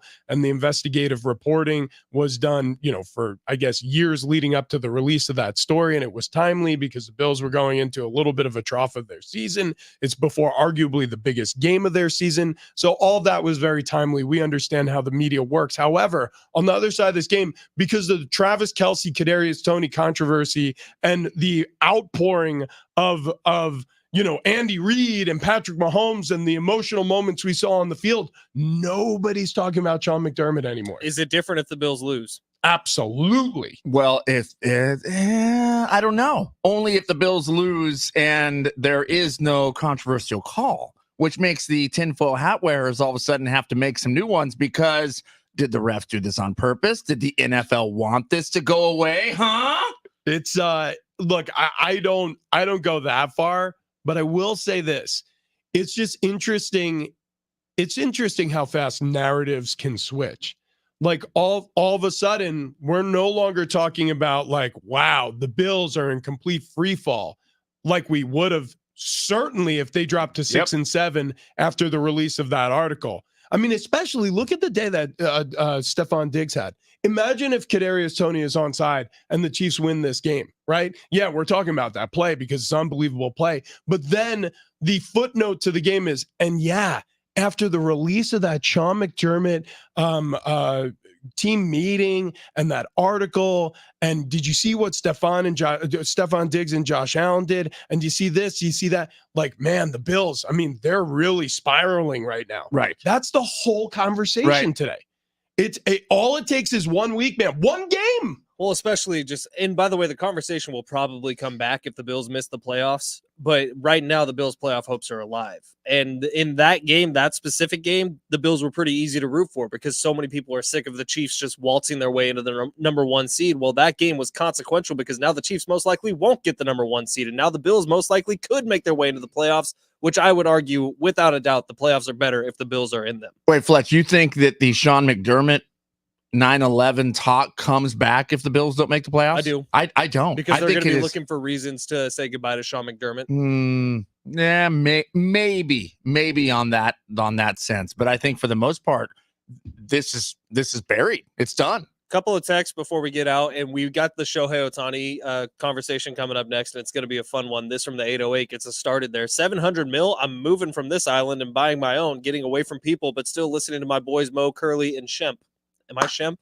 I think Yeah, maybe. I think probably. 619. Not Rich, I'll Curly. volunteer to walk 3 miles for you today. I walk 3 miles daily. No, that is a cop Wait, no, out. yeah, No, no. yeah, What? Listeners I- are no. not allowed to walk for you. They can walk Ah. alongside you. That's how I graduated high school. That is Literally true. had other people do my work for me. Yeah, you told that story. It's actually amazing what you were able to manipulate people into doing. Pretty for you. good. High really, fives really all around. impressive. Yeah. Yep. Yeah, you had to go a long way to get that done. And if you're going a long way, I would suggest doing it in a Toyota from your San Diego County Toyota dealers. Okay, so check this out. They have their most popular cars, trucks, and SUVs available right now. So whatever kind of vehicle you're looking for, hurry into your Toyota dealer today. They make it incredibly easy for their consumers. This was my experience going to a San Diego County Toyota dealer. I walked onto the lot. I wasn't sure if that was the day I was going to buy a Toyota. And by the way, I was looking to buy a used Toyota. I thought to myself, like, okay, this is how this is going to go. I'm going to walk here. I'm going to talk to the salespeople, and I'm going to tell them this and that and all the things that I think. And then I'm going to tell them to leave me alone. And then I'm going to go shop, and then I'm going to leave the lot, and I'm going to go home and have a discussion. And maybe then I'll go and buy a Toyota. No, that's not how it happened at all. I was pleasantly surprised when I went to my San Diego County Toyota dealer, and I was greeted with a smile and warmth and information about all the vehicles that I had questions about. And then I was legitimately left alone by the salesperson who said, okay, listen, I think you have everything you need. If you want to test drive anything, let me know. I'm going to go back to my office. My name is X, Y, or Z. Like here, that you just go figure out what you need to do, make any phone calls you need to do. I know a lot of people like their privacy when they're making their selection, and handle business, man. So I shook hands with this salesperson, and I walked the lot for about 15 minutes. And to be honest, the first 5 minutes, I was thinking to myself, wow, this went completely different than the way I thought it would. The second thing I thought is maybe I should call my wife and make sure it's okay that I drive home in a new Toyota today. So I called her up. She said, if you think it's right for us, then go for it, pull the trigger. And so I went back into the office, test drove a 4Runner, and that's the car I bought. And it's the car we still own today. And we've had zero problems with it. We put gas and oil in that car. That's all the service we've ever done with it. It's an unbelievable ride. It's perfect for our family. But if you're interested in a truck, if you're interested in a different kind of SUV other than the 4Runner or a car, or especially Toyota's Beyond Zero lineup of electrified vehicles, including hybrids, plug-in hybrids, fully electric vehicles, they make it easy for you to find one that suits your lifestyle, all while making a positive impact. So if you're looking for a great deal on a new Toyota, head out to your San Diego County Toyota dealers, or make sure to visit Toyota.com. There you can check out all the latest offers. You can compare models. You can search inventory. Finding a Toyota that's just right for you starts at Toyota.com. And coming up next, we got to get our final thoughts on Week 14, the Sunday slate of games in the NFL, before we move on to Shohei Ohtani, because he's got to show us the money. That's next.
Big Rich, TD, and Fletch with you this morning. So we promised sometime this hour tickets to the Holiday Bowl.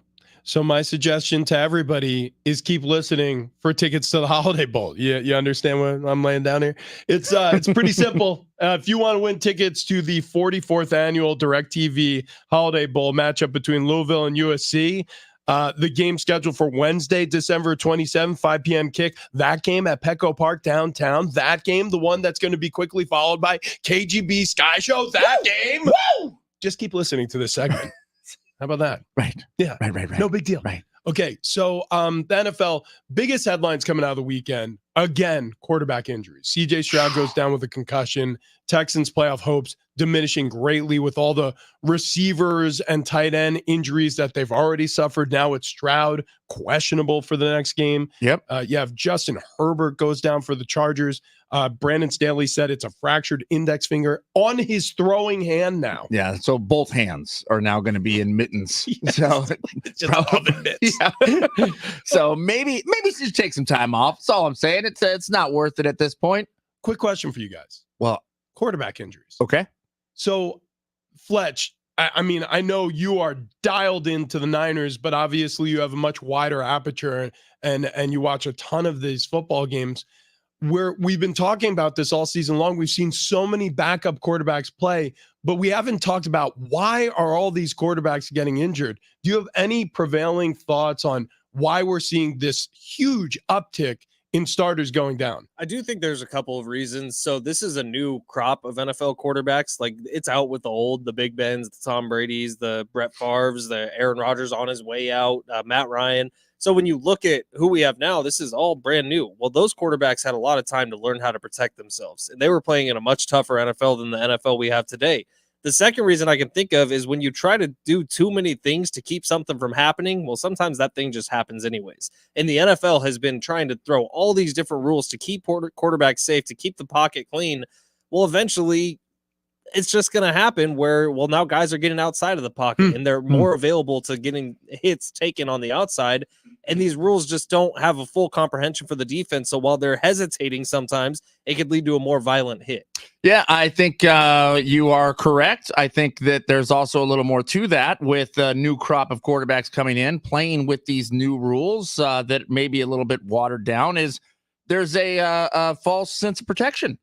So, you know, they're not worried about the hit that's going to occur. They're not worried about that blindside tackle that's going to happen.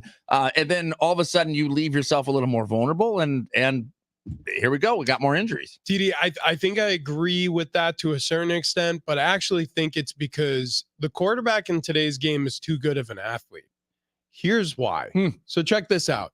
What did we see Tom Brady, Peyton Manning, and we just saw Phillip Rivers there to watch his buddy Antonio Gates get enshrined in the Chargers Team Hall of Fame?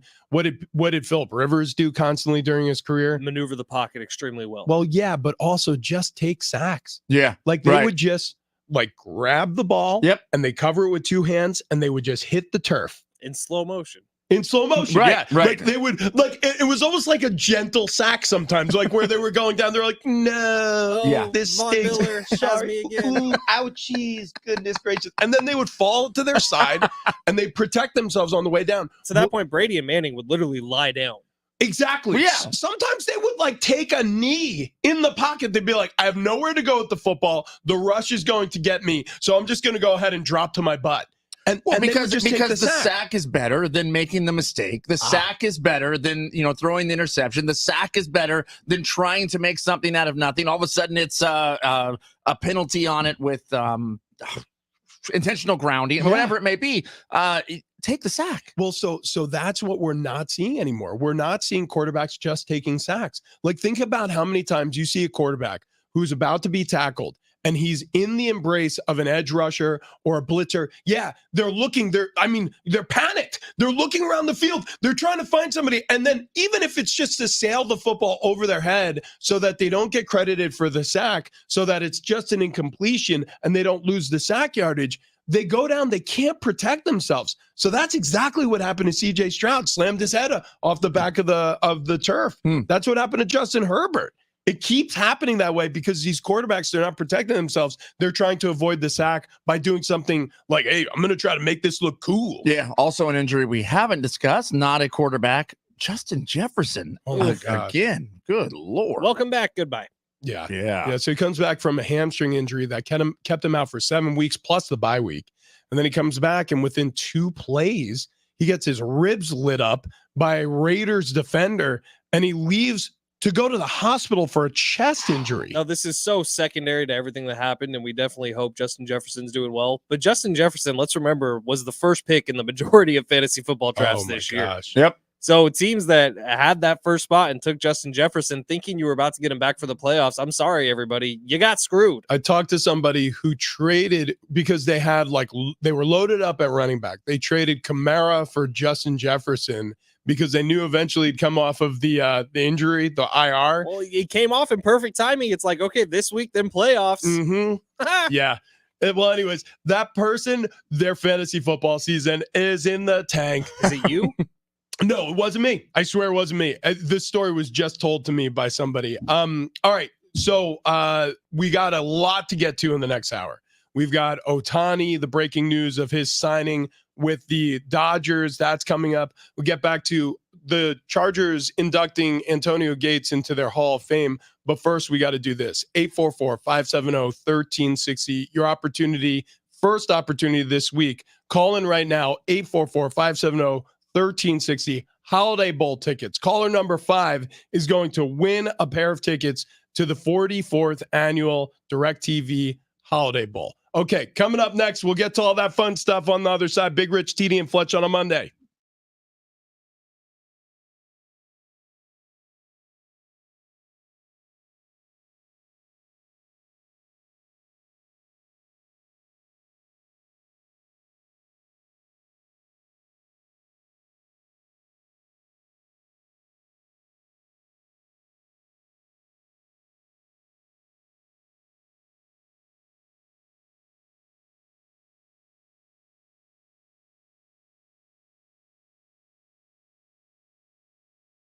Okay, so the holiday season is here, right? Everybody's got their lights up on the house, or, they're lighting the menorah, they're getting their wish list set up. Well, while you're doing all that, maybe lose a couple of pounds. I know it doesn't sound like the right time to do this, but trust me, it is. It is, because you can lose weight extremely fast with sdfatloss.com. And if you're looking for reasons to do this, if you're looking for proof that this can happen in just 2 weeks before you throw your first holiday party, I'll just look no further than this show. Okay, so myself, TD, Fletch, we all signed up with SD Fat Loss. We met with our weight loss coaches, Wayne and Chloe. And this is how it went. They were like, wow, you guys are huge. We're like, yeah. We're super fat. And we're just like, yeah, we're looking to lose some weight. They're like, well, you came to the right spot. And we're just like, oh, thank goodness then. They were like, you're going to lose weight really quickly. And we said, well, how quick?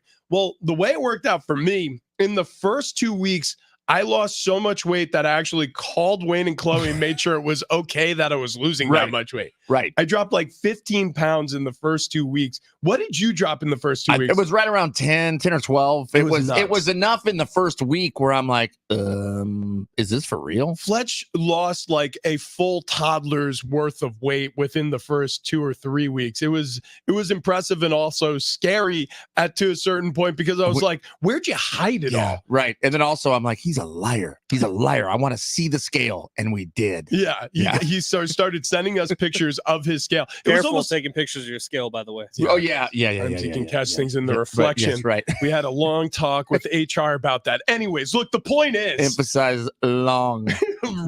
really, really long. A little bit too skinny. Anyways, look, the point is, SD Fat Loss is offering $200 off a holiday special now through December 31st. So you can lock in savings and start the program right now in December if you do want to lose some weight before the holidays begin, or first thing in January. So you can sign up now and say, hey, Wayne and Chloe, look, I'm really excited about the weight loss journey, but I want to start it on New Year's Day. That's fine too. But again, sdfatloss.com is where you go to start this journey, or by calling 858-665-3211.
It's hour 3 on Big Rich, TD, and Fletch. This update presented by Mercedes-Benz. We will begin here in the NFL, where we had a crazy Sunday, but it led to the Chargers falling to the Broncos 24-7 at SoFi Stadium. This puts the Chargers pretty much out of the postseason.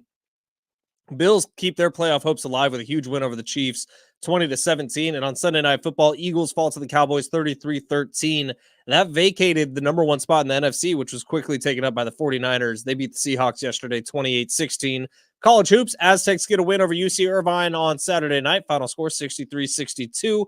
And in baseball, Shohei Ohtani, he signs a $700 million deal to play baseball in Los Angeles for the next decade. The Mercedes-Benz Holiday Love Celebration is here with incredible offers on exceptional vehicles you're bound to love, like the EQB, C-Class, or EQE SUV. Find an exclusive offer now on a vehicle you'll adore now through January 2nd. Learn more at mbusa.com/special offers.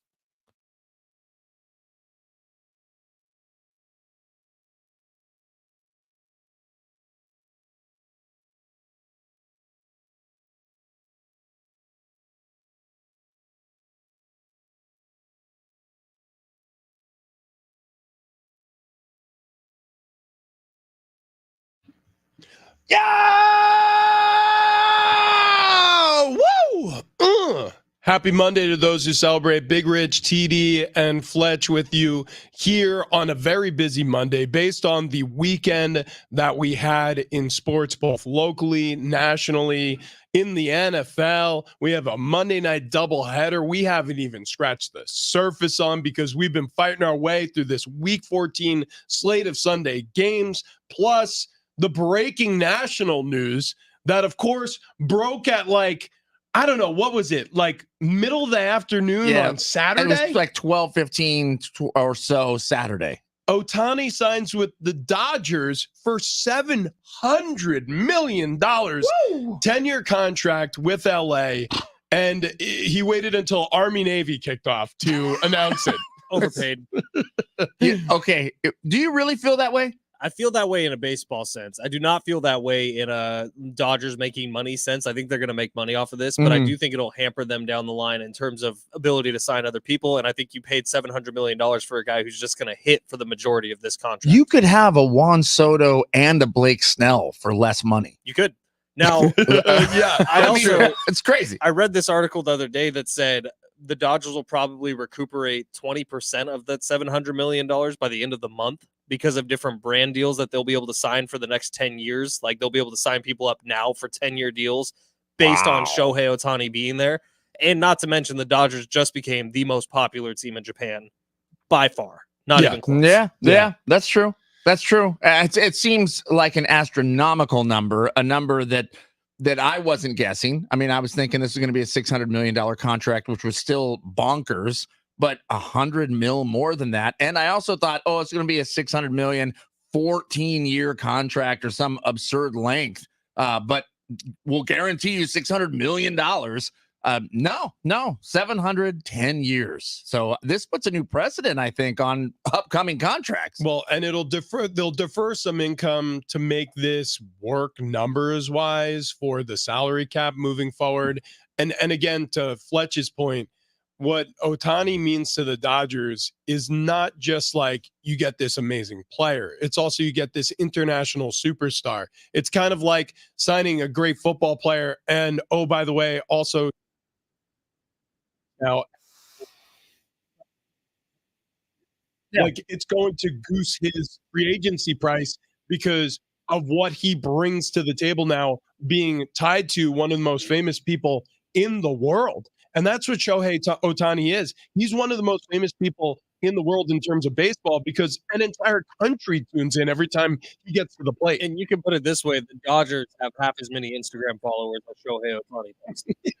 Wow. The Dodgers. That's pretty incredible. The team, the Dodgers, one of the most popular teams in all of American baseball, as much as we hate them, has half the amount of followers as Shohei Ohtani does. Yeah, Ohtani is look, and also he's a mega, and I mean an unbelievable player when you look at his pitching and his hitting. Now, he injured himself at elbow again. He's not going to be pitching next season. Look, we don't know if Shohei Ohtani is going to be as effective of a pitcher ever. Right. We really don't know that. So the Dodgers taking a risk in terms of that $700 million, in terms of who he's going to be on the field, but off the field, it just doesn't matter. With- that $700 million might be a discount. And well, that's true. But if it doesn't work, now this is the biggest bust of a contract in sports history. Potentially. Yeah, I mean, it could. We'll see how it all shakes out. I mean, look, I think Ohtani, even if he can't pitch, I mean, is he ever going to earn a $700 million No. contract just hitting? No. The Dodgers knew that. But just in terms of playing, no. And payroll, no. But in terms of what he's going to profit the Dodgers outside of just what he provides on the ball field, the answer is yes. Now, there was a report Correct. that came out, somebody who talked to the other GMs and other owners involved with the Shohei Ohtani sweepstakes, they all said the same thing. I promise you we were not at $699 million. Like, the Dodgers moved them out of the water. Oh, yeah. Oh, right. Yeah, Right. they wanted to make sure it was a no-brainer. I wonder how much the Dave Roberts talking about it added price tags on this thing. The price is already Well, here's the thing. Dave Roberts thing, I probably think it helped give Ohtani's team leverage to say, like we said, nobody's allowed to talk about meeting with us. And even if you just leave it there, like all of a sudden, right. But that We'll means throw in it's another cha-ching, yeah. And then on top of it, somebody, I'm guessing it was Ohtani's side, fed JP Morosi that the Toronto Blue Jays were a leader in the clubhouse. Their players. Yeah, for everyone dragging JP over this, not JP's fault. JP was used probably by someone in Ohtani's camp. Yeah, like his agency, somebody close to Ohtani, something happened. So that's unfortunate for JP Morosi. Did you see who was actually on the plane? Who was? It was the guy from Shark Tank, the Canadian. right. That's right. It was him and his family heading back to Toronto. Thank God. I'm sure Ohtani or maybe his dog wasn't on that plane. Dun, dun, Who, by the way, dun, dun. Shohei Ohtani is such a private human being, he won't even tell us the name of his dog. That Wow. is like a real thing. Does So, he want me to talk to him about the dog? His dog's name is Brock. your dog. Well, let's figure it's TD and falsify this thing, though. Okay. Shohei me the money! All right. So this is what I put out. I put out a tweet that suggested how many Big Macs Shohei Ohtani could buy with the $700 million. Rich, how many Big Macs could Shohei Ohtani buy with that much money? So check this out. With Shohei Ohtani's $700 million contract, he can buy 118,845,000 Big Macs. Sorry, we got to clap. Sorry. Oh, yeah. Oh, I Three, got it. 2, 1. With Shohei Ohtani's $700 million contract, he can buy 118,845,000 Big Macs. That's a couple. It's That's a couple. Yeah. Wow. You know what else you could buy with $700 million? 100,143,062 Dodger dogs. Now that he's an LA Dodger, so I'd have 100 million Dodger dogs. Not. I hate Dodger dogs. They're They gross. suck. I couldn't eat 9. Dude, they're the most overrated thing in the world. Like, there's Dodger fans who tell you Dodger Dog is like riding into heaven. No, BS. They're disgusting. Soggy Yeah, bread. they sell them at A&M. So I've actually had this number in my head before because I thought that I was going to win the Powerball lottery many times. And one of the first hires I will make is buying a butler who just does everything for me. Right. Probably going to be one of you guys, to be completely honest. But the going rate for a It'll be me. butler, Yeah, that's fine. It'll be us. average, it depends, varied on location, but some make $100,000. The average median cost of a butler for a year is $52,000. Okay. With Shohei Ohtani's contract, you can buy. You can't buy people, but you can hire 13,461 butlers. Wow. So Wow, that there's is a lot of people waiting. one on butler to do every little thing in your life. I want that. Shohei Ohtani can buy more than 10 brand new G6 private planes. What? Like What? the good ones. You can have a fleet. You can have a fleet of G6 private jets, 10 of them or more. Wow, Gulfstream 6. One Yeah. of those is just for his dog, Named? Brock. I'm not sure I about don't that. think so. Check this out. If you'd like to subscribe to Netflix, you can do so for 45,190,445 months, or you'll be subscribed to Netflix for 3.765 million years. people still can't share that account. Now, with Shohei Ohtani's new $700 million contract, he can buy the most expensive house in LA, which is a mega mansion, which is actually being considered a flop. It had a price tag of $500 million. The last time it sold, though, was at auction, at a bankruptcy auction, for $126 million. Buy 6 of those. It is a 100,000 square foot property featuring 21 bedrooms, 42 full bathrooms, a nightclub, a private movie theater, and a bunch of issues like, I don't know, the water doesn't work in the house. So much like LA, the most expensive thing is just fake. Okay, well, yeah, like he can buy a neighborhood. Yeah, basically that's a neighborhood. Right. How about this? With his new contract, Shohei, he can buy 31,818 floor seats to the Los Angeles Lakers. 31,818. That's fantastic. I mean, by the way, there's not that many floor seats available. So, multiple games. So our new show mascot, Buck Norris, also known as the Buckingham Chalice. By the way, Buckingham Chalice cost $1.3 billion. Shohei can't buy that. No. It's priceless. Right. Well, 1.3 billion. Yeah. What's the name of the actual place? Buckingham Palace is what we call him. Oh, the Buckingham Palace. Cost Yeah. 1.3 billion. Yeah. I mean, is it for sale? I don't think so. Okay, I didn't think it was either. Well, we bought Buck Norris here for $80 in Home Goods, and I had to question whether or not I was going to spend $80 on Buck Norris. Thankfully, you guys jumped in, had to Venmo some cash. Let's get Buck Norris here. Well, Shohei Ohtani could buy 8.75 million Buck Norrises. Yes. That's the best one yet. I hesitate to throw this out there, but with the $700 million Shohei Ohtani now has, he can buy me. Oh, well, yeah. Actually, you could. You know what? Shohei, if you want, our show only costs $100 million. Correct. That's correct. So you that can price have tag is too high. What? Our show costs a lot less than What's $100 million. hell up? We can negotiate all the Yeah, air. come on. You got to start high, buddy. Way high. Seriously, like, what is the number to buy? $50. Yeah, I would say that. Maybe $100. Yeah, actually, the Like if somebody brought in Taco Bell, it'd be like, "We are your servant." and not even like we'll split. We've done that. Which you never want to be the person that gets the middle section of the burrito. Comes out both ends. It's just a sushi roll. Yeah. Not good. Not good. Well, so listen, Shohei is a rich man.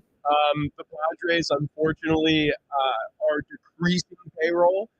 You know, we've had more bad news this offseason than we're used to recently. You know, with the passing away of Peter Seidler, I mean, that takes precedent, obviously. But the reduction in payroll, that things. By the way, $200 million, if they spend anything near that, it's nothing to turn your nose up at. But it's really hard to swallow a $50 million pay cut in terms of decreasing your salary and feeling like the warm and fuzzies. Also, trading away Juan Soto, even though maybe it was time and maybe you're not going to re-sign him and you need to get something for him. Not a lot of warm and fuzzies around trading away a future Hall of Famer. So it's been a weird offseason for the Padres. It only gets worse knowing that Shohei Ohtani is playing for the friggin' Dodgers now. It's going to be insane to go a lot, which good luck in press passes. Well, it's rough when your team is not spending and the team you hate most is spending. Last year was as the Padres were spending last year, the Dodgers were saving up for what we now know is Shohei Ohtani. Correct. Yet somehow they still won games last season. Which, this whole injury. 858 guys. I'm starting to think the Dodgers might be better than the Padres. Yeah, it does have that vibe. It does. That resonates. For some reason, I can't figure out why. 760. Rich, you can walk behind my truck while he sits in the back watching Eye of the Tiger and holding a giant burrito. I mean, I'm fine. How many miles are you up there? Yeah. I'm up 50 miles. Now since we're pressed up against this deadline of the Give-a-thon, we're going to add more to that. By the way, the Rating Trophies Give-a-thon coming up this Wednesday, this Thursday. Join us on the air. It'll be emotional, and we'll get to see how many more you, the listener, can tackle on the Rich Ohrberger walk a run. Mm-hmm. It started as a run, but I'm not going to. I will die. I will literally die if I try to run 50 miles. Can we get this to 500 though, so I can pass the Proclaimers? Man, 500 miles. Well,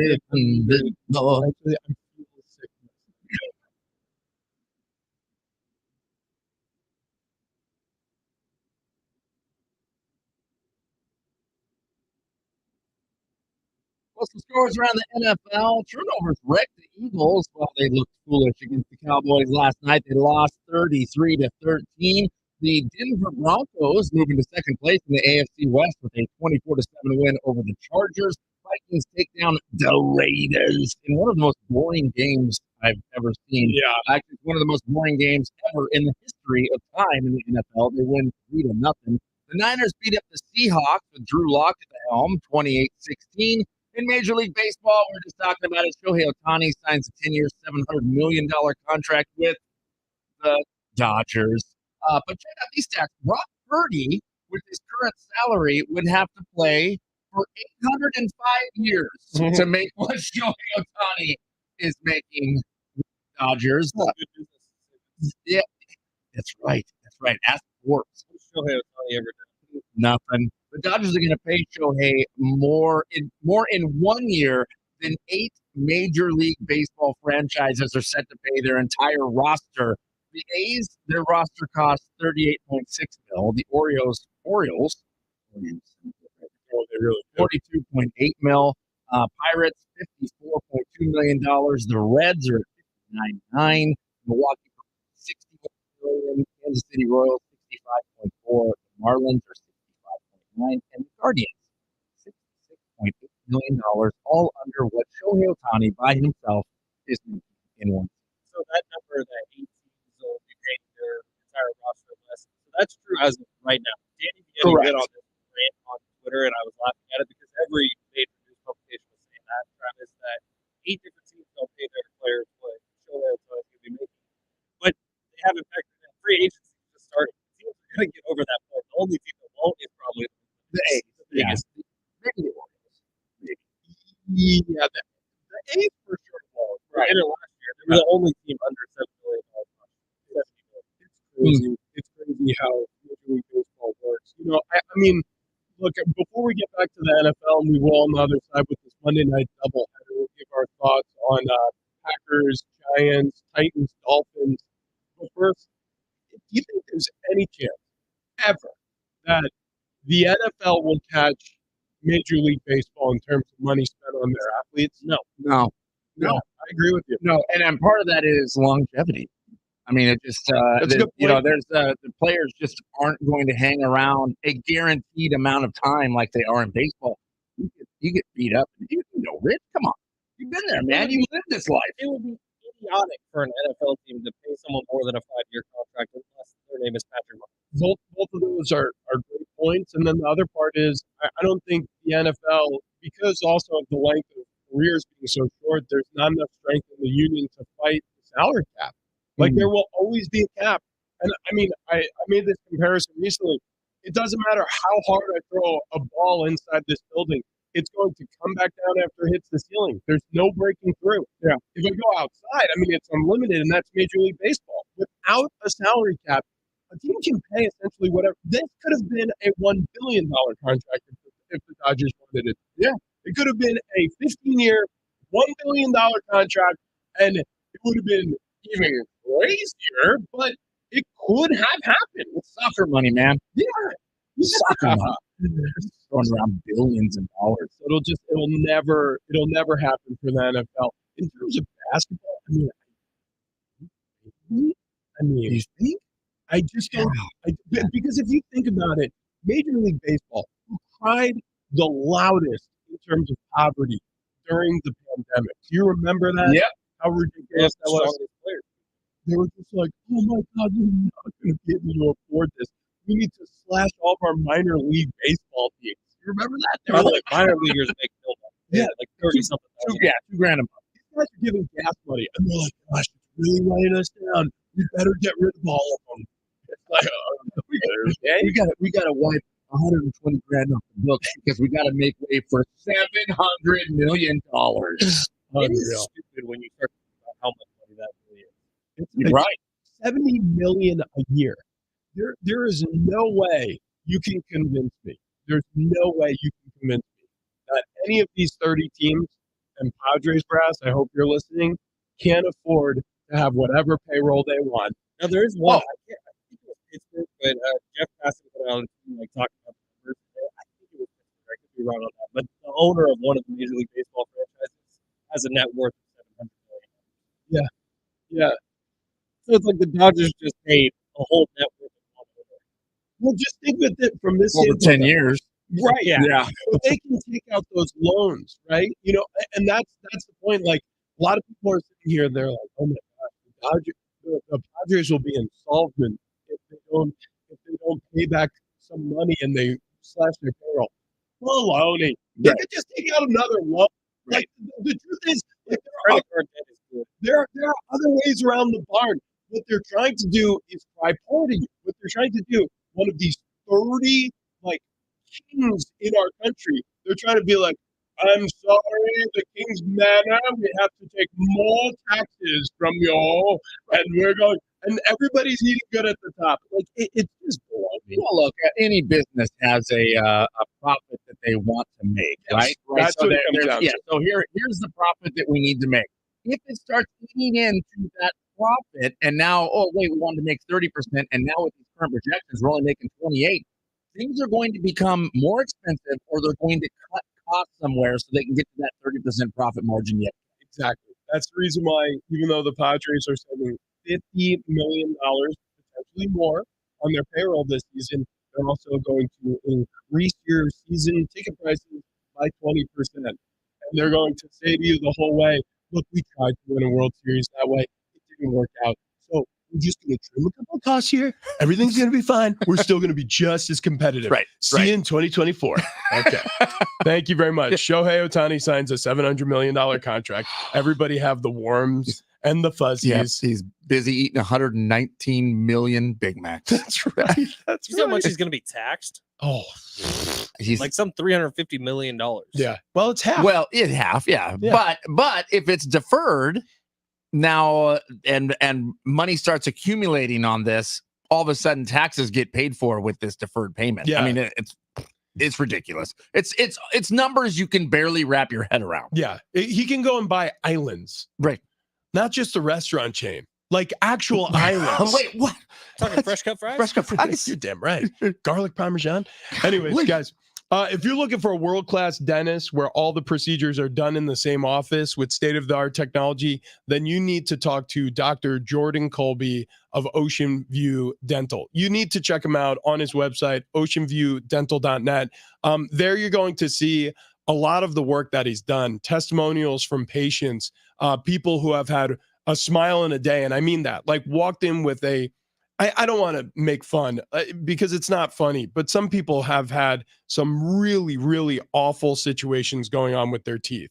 And what he's been able to do in less than a day is have these people walk out with a confident smile.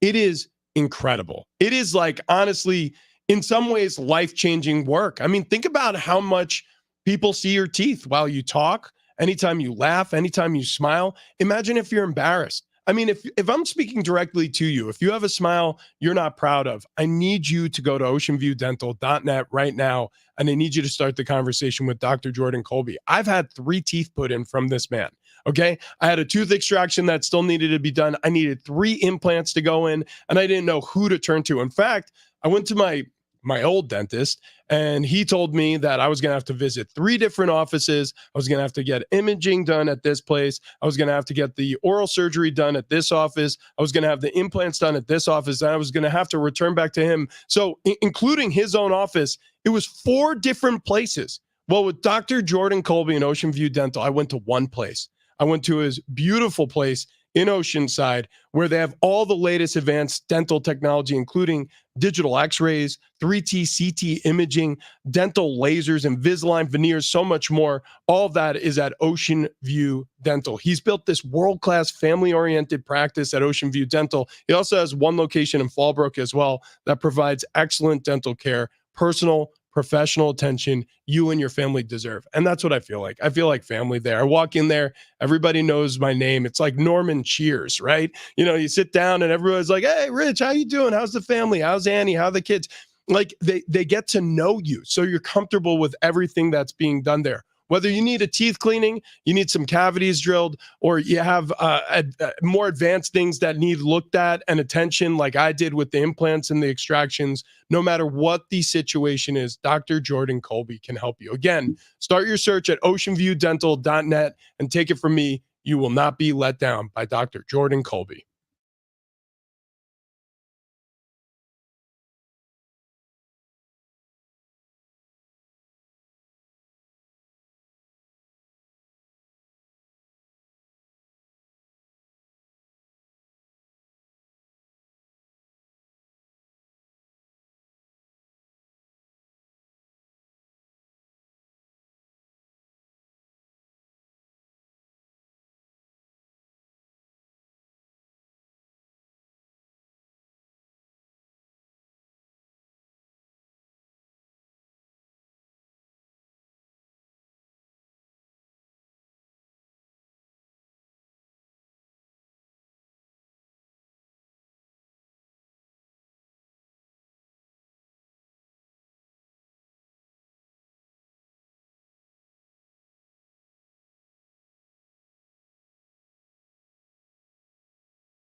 We got a double header for Monday Night Football. We break down the matchups coming up next.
This update is presented by the Jim Betrell Real Estate Team. We will begin here in the NFL. It was a busy Sunday across the league. Chargers fall to the Broncos. Congratulations, TD. 24-7 final score. Justin Herbert also leaves in that game with a broken finger. He is questionable for the rest of the season, I guess. Bills keep their playoff chances alive. They get a huge win over the Chiefs 2017. Sunday Night Football, Eagles fall to the Cowboys 33-13. They give up the number 1 seed in the NFC to the 49ers, who beat the Seahawks yesterday 28-16. College hoops, Aztecs get a win over UC Irvine Saturday night. Micah Parrish gets them over the hump with a and one with 10 seconds left. They win 63-62. And in baseball, Shohei Ohtani, $700 million to the Dodgers. Would you like to know what your home would sell for today? Get a simple text message with your home's value by texting your address to 855-600-6000. You'll get no phone call, just a text. Jim Betrell has the buyer. Simply text your address to 855-600-6000.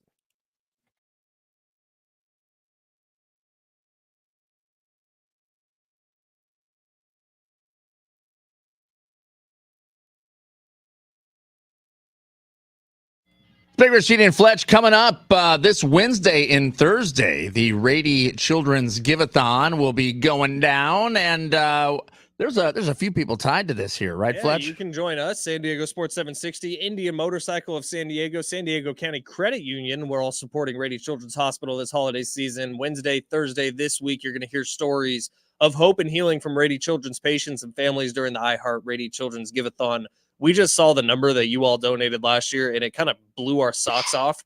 Even though it's been like about 7-8 months since we've seen that number last, it still is just astonishing. And if we can beat it this year, man, woo! Yeah, no doubt, no doubt. What was the final number? Like 556? It was well over $500,000. Yeah, $556,000 raised over 2 days. That I promise you it goes a long, long way. A long way. In fact, I mean, Rady Children's Hospital, they work miracles, they work magic. They have so many stories that will absolutely blow your mind. And Wednesday, Thursday, prepare to have the heartstrings pulled because we're gonna do it here. It's gonna be a 48-hour heartwarming fest as Rich walks in with I don't know, bottles of booze, which is fine.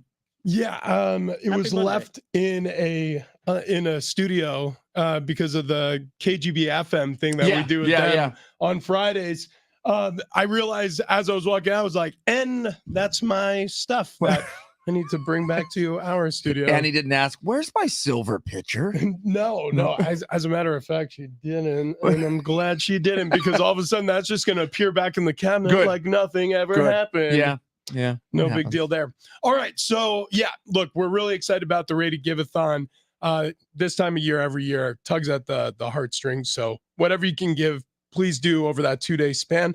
Titans, Dolphins, Packers, Giants, a Monday night doubleheader. And they did it perfectly. They have these games kicking off at the exact same time. Weird. Why I guess it's would not. they do that? I guess it's not as weird if you think, well, Sunday there's a lot of games that kick off at the same time, so I guess you justify it that way. But Monday Night Football is supposed to be standalone, man. This is your guys' worst take. This is supposed to be. I don't know why you like 2 games at once. I love 2 games at once. You get the PIP, the picture-in-picture going up on the old TV. I'll send you guys a picture tonight of what I got going on at my place.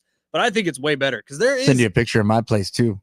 Well, what you got going on? Who knows the number? I don't know the exact number, but how much actual action takes place in an NFL game? Because it's a lot less than the 60 minutes that are on the clock, 40 minutes that are on the clock, 60. I don't know. Math is hard. But what I'm saying is there's something like. You mean an NFL game? How much time? How much? 15 minutes. What's 15 times 4? It's 60. 60. You thought it was 40? I don't know. That is college basketball, whatever. Okay. Math is hard. What I'm saying is during the actual Not that NFL hard. game, there's like 7 minutes of actual action going on. So I'd rather have 2 games, 14 minutes of actual action. They happen at the same time, picture in picture, bingo, bango, bongo, boom. Good night for Benny Boy. I don't understand that take at all. So like standalone football games are fun for so many different reasons. I think like as a football player, it's special because when it's Thursday night or it's Sunday night or it's Monday night, the whole world's watching you. Like, and there's no, hey, you know, this game sucked.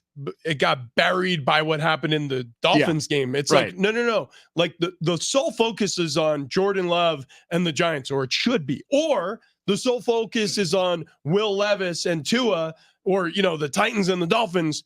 and it should be. But now, because of this weird predilection to try to jam things into the schedule that don't really fit, I mean, why not this? How about this? I like this idea better. How about instead of trying to see if doubleheaders on Monday night work, why don't we start toying around with the idea of doing Tuesday night football?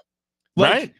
Move one of these games to Tuesday night. I don't hate that either. I enjoy having 2 games on at the same time. That would be far better because the Thursday night game, the Monday night, even the Sunday night game, that's the game I get to just dial into one game. I don't have to flip around. I don't have to go back and forth from channel to channel. I'm not worried about who's doing what on another team. All I'm doing is watching one game and I'm sitting down, I'm relaxing, I'm digging in. That's the fun part is the fan, because you have this one game that is the highlight, the spotlight of your evening. And now I got 2. I got to flip back and forth again. And really chapping your ass. yeah, and Well, I need the Packers to lose. You do need the Packers. We both need the Packers to lose because that puts Benny Boy in a problem spot with our Pocky one chip challenge. Somebody's eating that spicy chip at the end of the season, and we really don't want it to be. Well, none of us want to eat it. That's the tricky thing here, and we all may eat it. Like it may be a 3-way tie at the end, which is an unreasonably high percentage chance. So this sucks. This sucks. It's okay if it's in a 3-way. Which one are you more excited for tonight? Oh, without question, Dolphins. Titans. Yeah. I mean, the Packers, they're on a hot streak. The Giants, you know what's going to end up happening is like Tommy DeVito and Jordan Love are going to ball the hell out. Right. You know what I mean? And it's going to be a great game. Or you know what actually is the most likely scenario, because this always happens, is both of them are going to be great games, and you're going to be tuned into the wrong game when the great things happen. Yep, exactly. Why you have them both on your TV at Yeah, once. No, Yeah. that's where my gripe is. But you like, even with both the games up at once, like I understand that. I've done it too, Fletch. And it's not great because you'll be paying attention to one game while in the periphery of your eye, something amazing happens and you can still miss it. It happens to me all the time. I mean, I do this every Sunday. I have 5 screens in front of me for a 4-hour broadcast for Red Zone Radio. And there are plenty of times where I'm not focused in on what's happening on an important 3rd down play in, I don't know, Cincinnati. And all of a sudden I miss the Detroit Lions with a punt return for a touchdown. I'm like, damn it. I was looking at the wrong screen. Right. So that's doubleheader Monday night. Are you okay with triple header Saturday? They're all at separate times. Yeah, it's like a full day. That's like Thanksgiving Day. Yeah, that's fine. Have them at different times. I would have no problem with the doubleheader on Monday night if they kicked off at different times. Well, That's the whole problem. The very first Monday night game that they stagger the times. It's like and 4:15, 5:15. Right. Oh, That doesn't work either. No, it doesn't work. I'm talking about the way, like they actually did it right the first couple of times they did it, where they would have one game kickoff at like 3, and then the next game kickoff after 6:30. Yeah, whatever time the first game ends. And I'm watching football from 3 until midnight. I'm cool with that. Right. I'm cool with that. That's fine. You guys That's don't fine. understand. You got one good thing in this hand. You got one Yeah, good thing in this hand. that's You still- put them together. It's 2 good things. More of a still good thing. doesn't work for me. You You brought up 3rd downs, and I believe the Chargers went over on 3rd downs yesterday. I think they had 1 4th down conversion. So between their 3rd and 4th down conversions, Rich Eisen had an awesome tweet about that. He was saying in his 20 years covering the NFL, he's never seen a coach more dedicated to something that doesn't work than Brandon Staley to 4th down. do it again, dude. It worked once. If I'm not mistaken, their 4th down conversion rate was, I mean, I heard this. I didn't go and look at. No, it's true. They went 1 for 6. 1 for 6. Yeah. What's their On 3rd 4th down. What's their 3rd down? They went over, right? 0 for 12. 0 for 12. But 1 for 6. Yeah. On 4th down conversion great. tries. At a That's not certain great. point, him just saying, well, I trust the numbers, and the numbers say to go for it on 4th down. That might be true for the rest of the league, but for your team, Yeah, it does not work. Mhm. You should probably Mhm. stop, Brandon. Yeah, I probably would. Look, it's the holiday season. You're probably thinking, I don't want to start a diet right now. It's too hard in the holiday season. There's no way I'm going to make it through the holiday dinners. I'm going to this person's house. I'm going to that person's house. We got to cook at our home.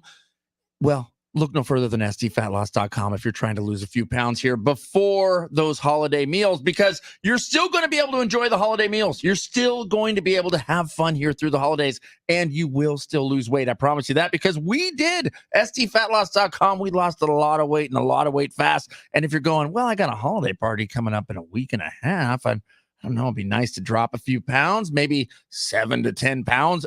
They can do that there. The coaches and staff will show you how to drop 10 pounds in 10 days. It sounds crazy, but it can happen.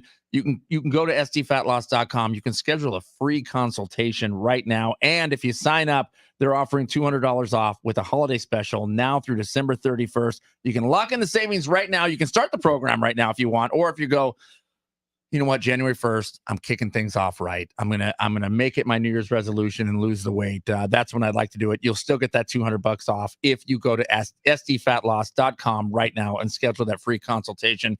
Do yourself a favor. You're gonna feel better. You're gonna be able to move around better. Everything is just going to work better. The aches and pains are going to lighten up, if not go away, because that's what they did with me as I shed 30 pounds in 2 months. You look so good right now. I mean, I feel so Actually, good right now. that jacket, like it honestly, I remember that jacket fitting much tighter about 3 months ago. It was a little harder to zip. I All want to right. see you take it Got off. some room. I'll take it all off if you want. We'll do it in break. But first, I'm going to go to SDFatLoss.com and schedule my free consultation like everyone else should. SDFatLoss.com.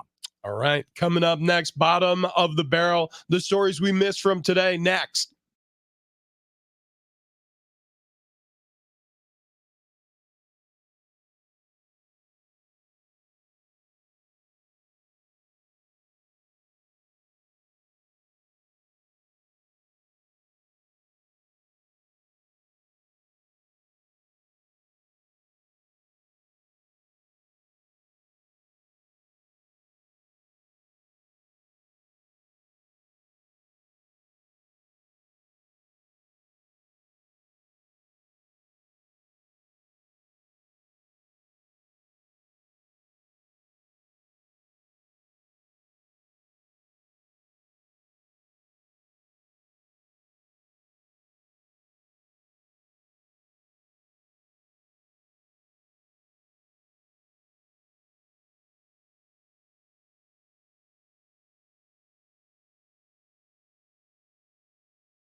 True story. Went golfing one time and couldn't get out of bed the next morning unless I like rolled around and stretched my back out. And it took me about a half hour to get my back loose enough and warm enough so that I could take my first steps. Hey, it's Rich for the Good Feet store. And after getting arch supports from the Good Feet store, I've never had this problem again. I'm not kidding. So I go golfing all the time with the fellas here on the show. Also, take the kids to theme parks all the time. Universal Studios up in LA, Disneyland here, SeaWorld San Diego, Legoland. We're all over the place. That means hours and hours on your feet, walking or waiting in lines. You know what that means? It means that if you have any sort of ankle or foot pain, knee pain, hip pain, back pain, you're going to suffer and you're going to struggle on the other side. Well, not if you're wearing arch supports from the Good Feet store. So they can help you with better balance, better performance or injury prevention, and recovery, which is most important for me. They can alleviate pain in your feet, your knees, your hips, your back. They have these free fittings and test walk. You go to the Good Feet store, they let you try before you buy, and these arch supports are precision fit to your personal needs, lifestyle, and profession. So whatever you do for a living, wherever you're going with your life, start your journey at the Good Feet store or goodfeet.com.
Big Rich, TD, and Fletch with you.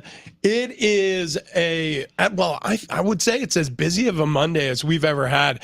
I mean, guys, the in-season tournament, we have champions announced, and we didn't even scratch the surface on it. We didn't. I mean, barely. Fletch mentioned it in his morning monologue, and that's it. That was the only mention it got so far today. In the NBA, you get $500,000. You get $500,000. You get $500,000. 123. Pacers, 109. Anthony Davis, 41-point performance, 20 rebounds, 5 assists. LeBron, in-season tournament MVP. Did we expect anything else? Wins the banner. Wins the ring ceremony. Yeah, you know what? Look how much better they are than the Celtics, because if the Celtics won an NBA in-season tournament, nope. You're damn right. So You guys are a couple of haters. Dude, this Monday Night Football times 2. Screw you. yeah. well, don't NBA kick off at the in-season same tournament, time. Screw you. Wait, Don't kick off at the same time, and everything's cool. Everything's jiggy, baby. TD is like 2 Monday night games. I'd rather watch pickleball. I have done that.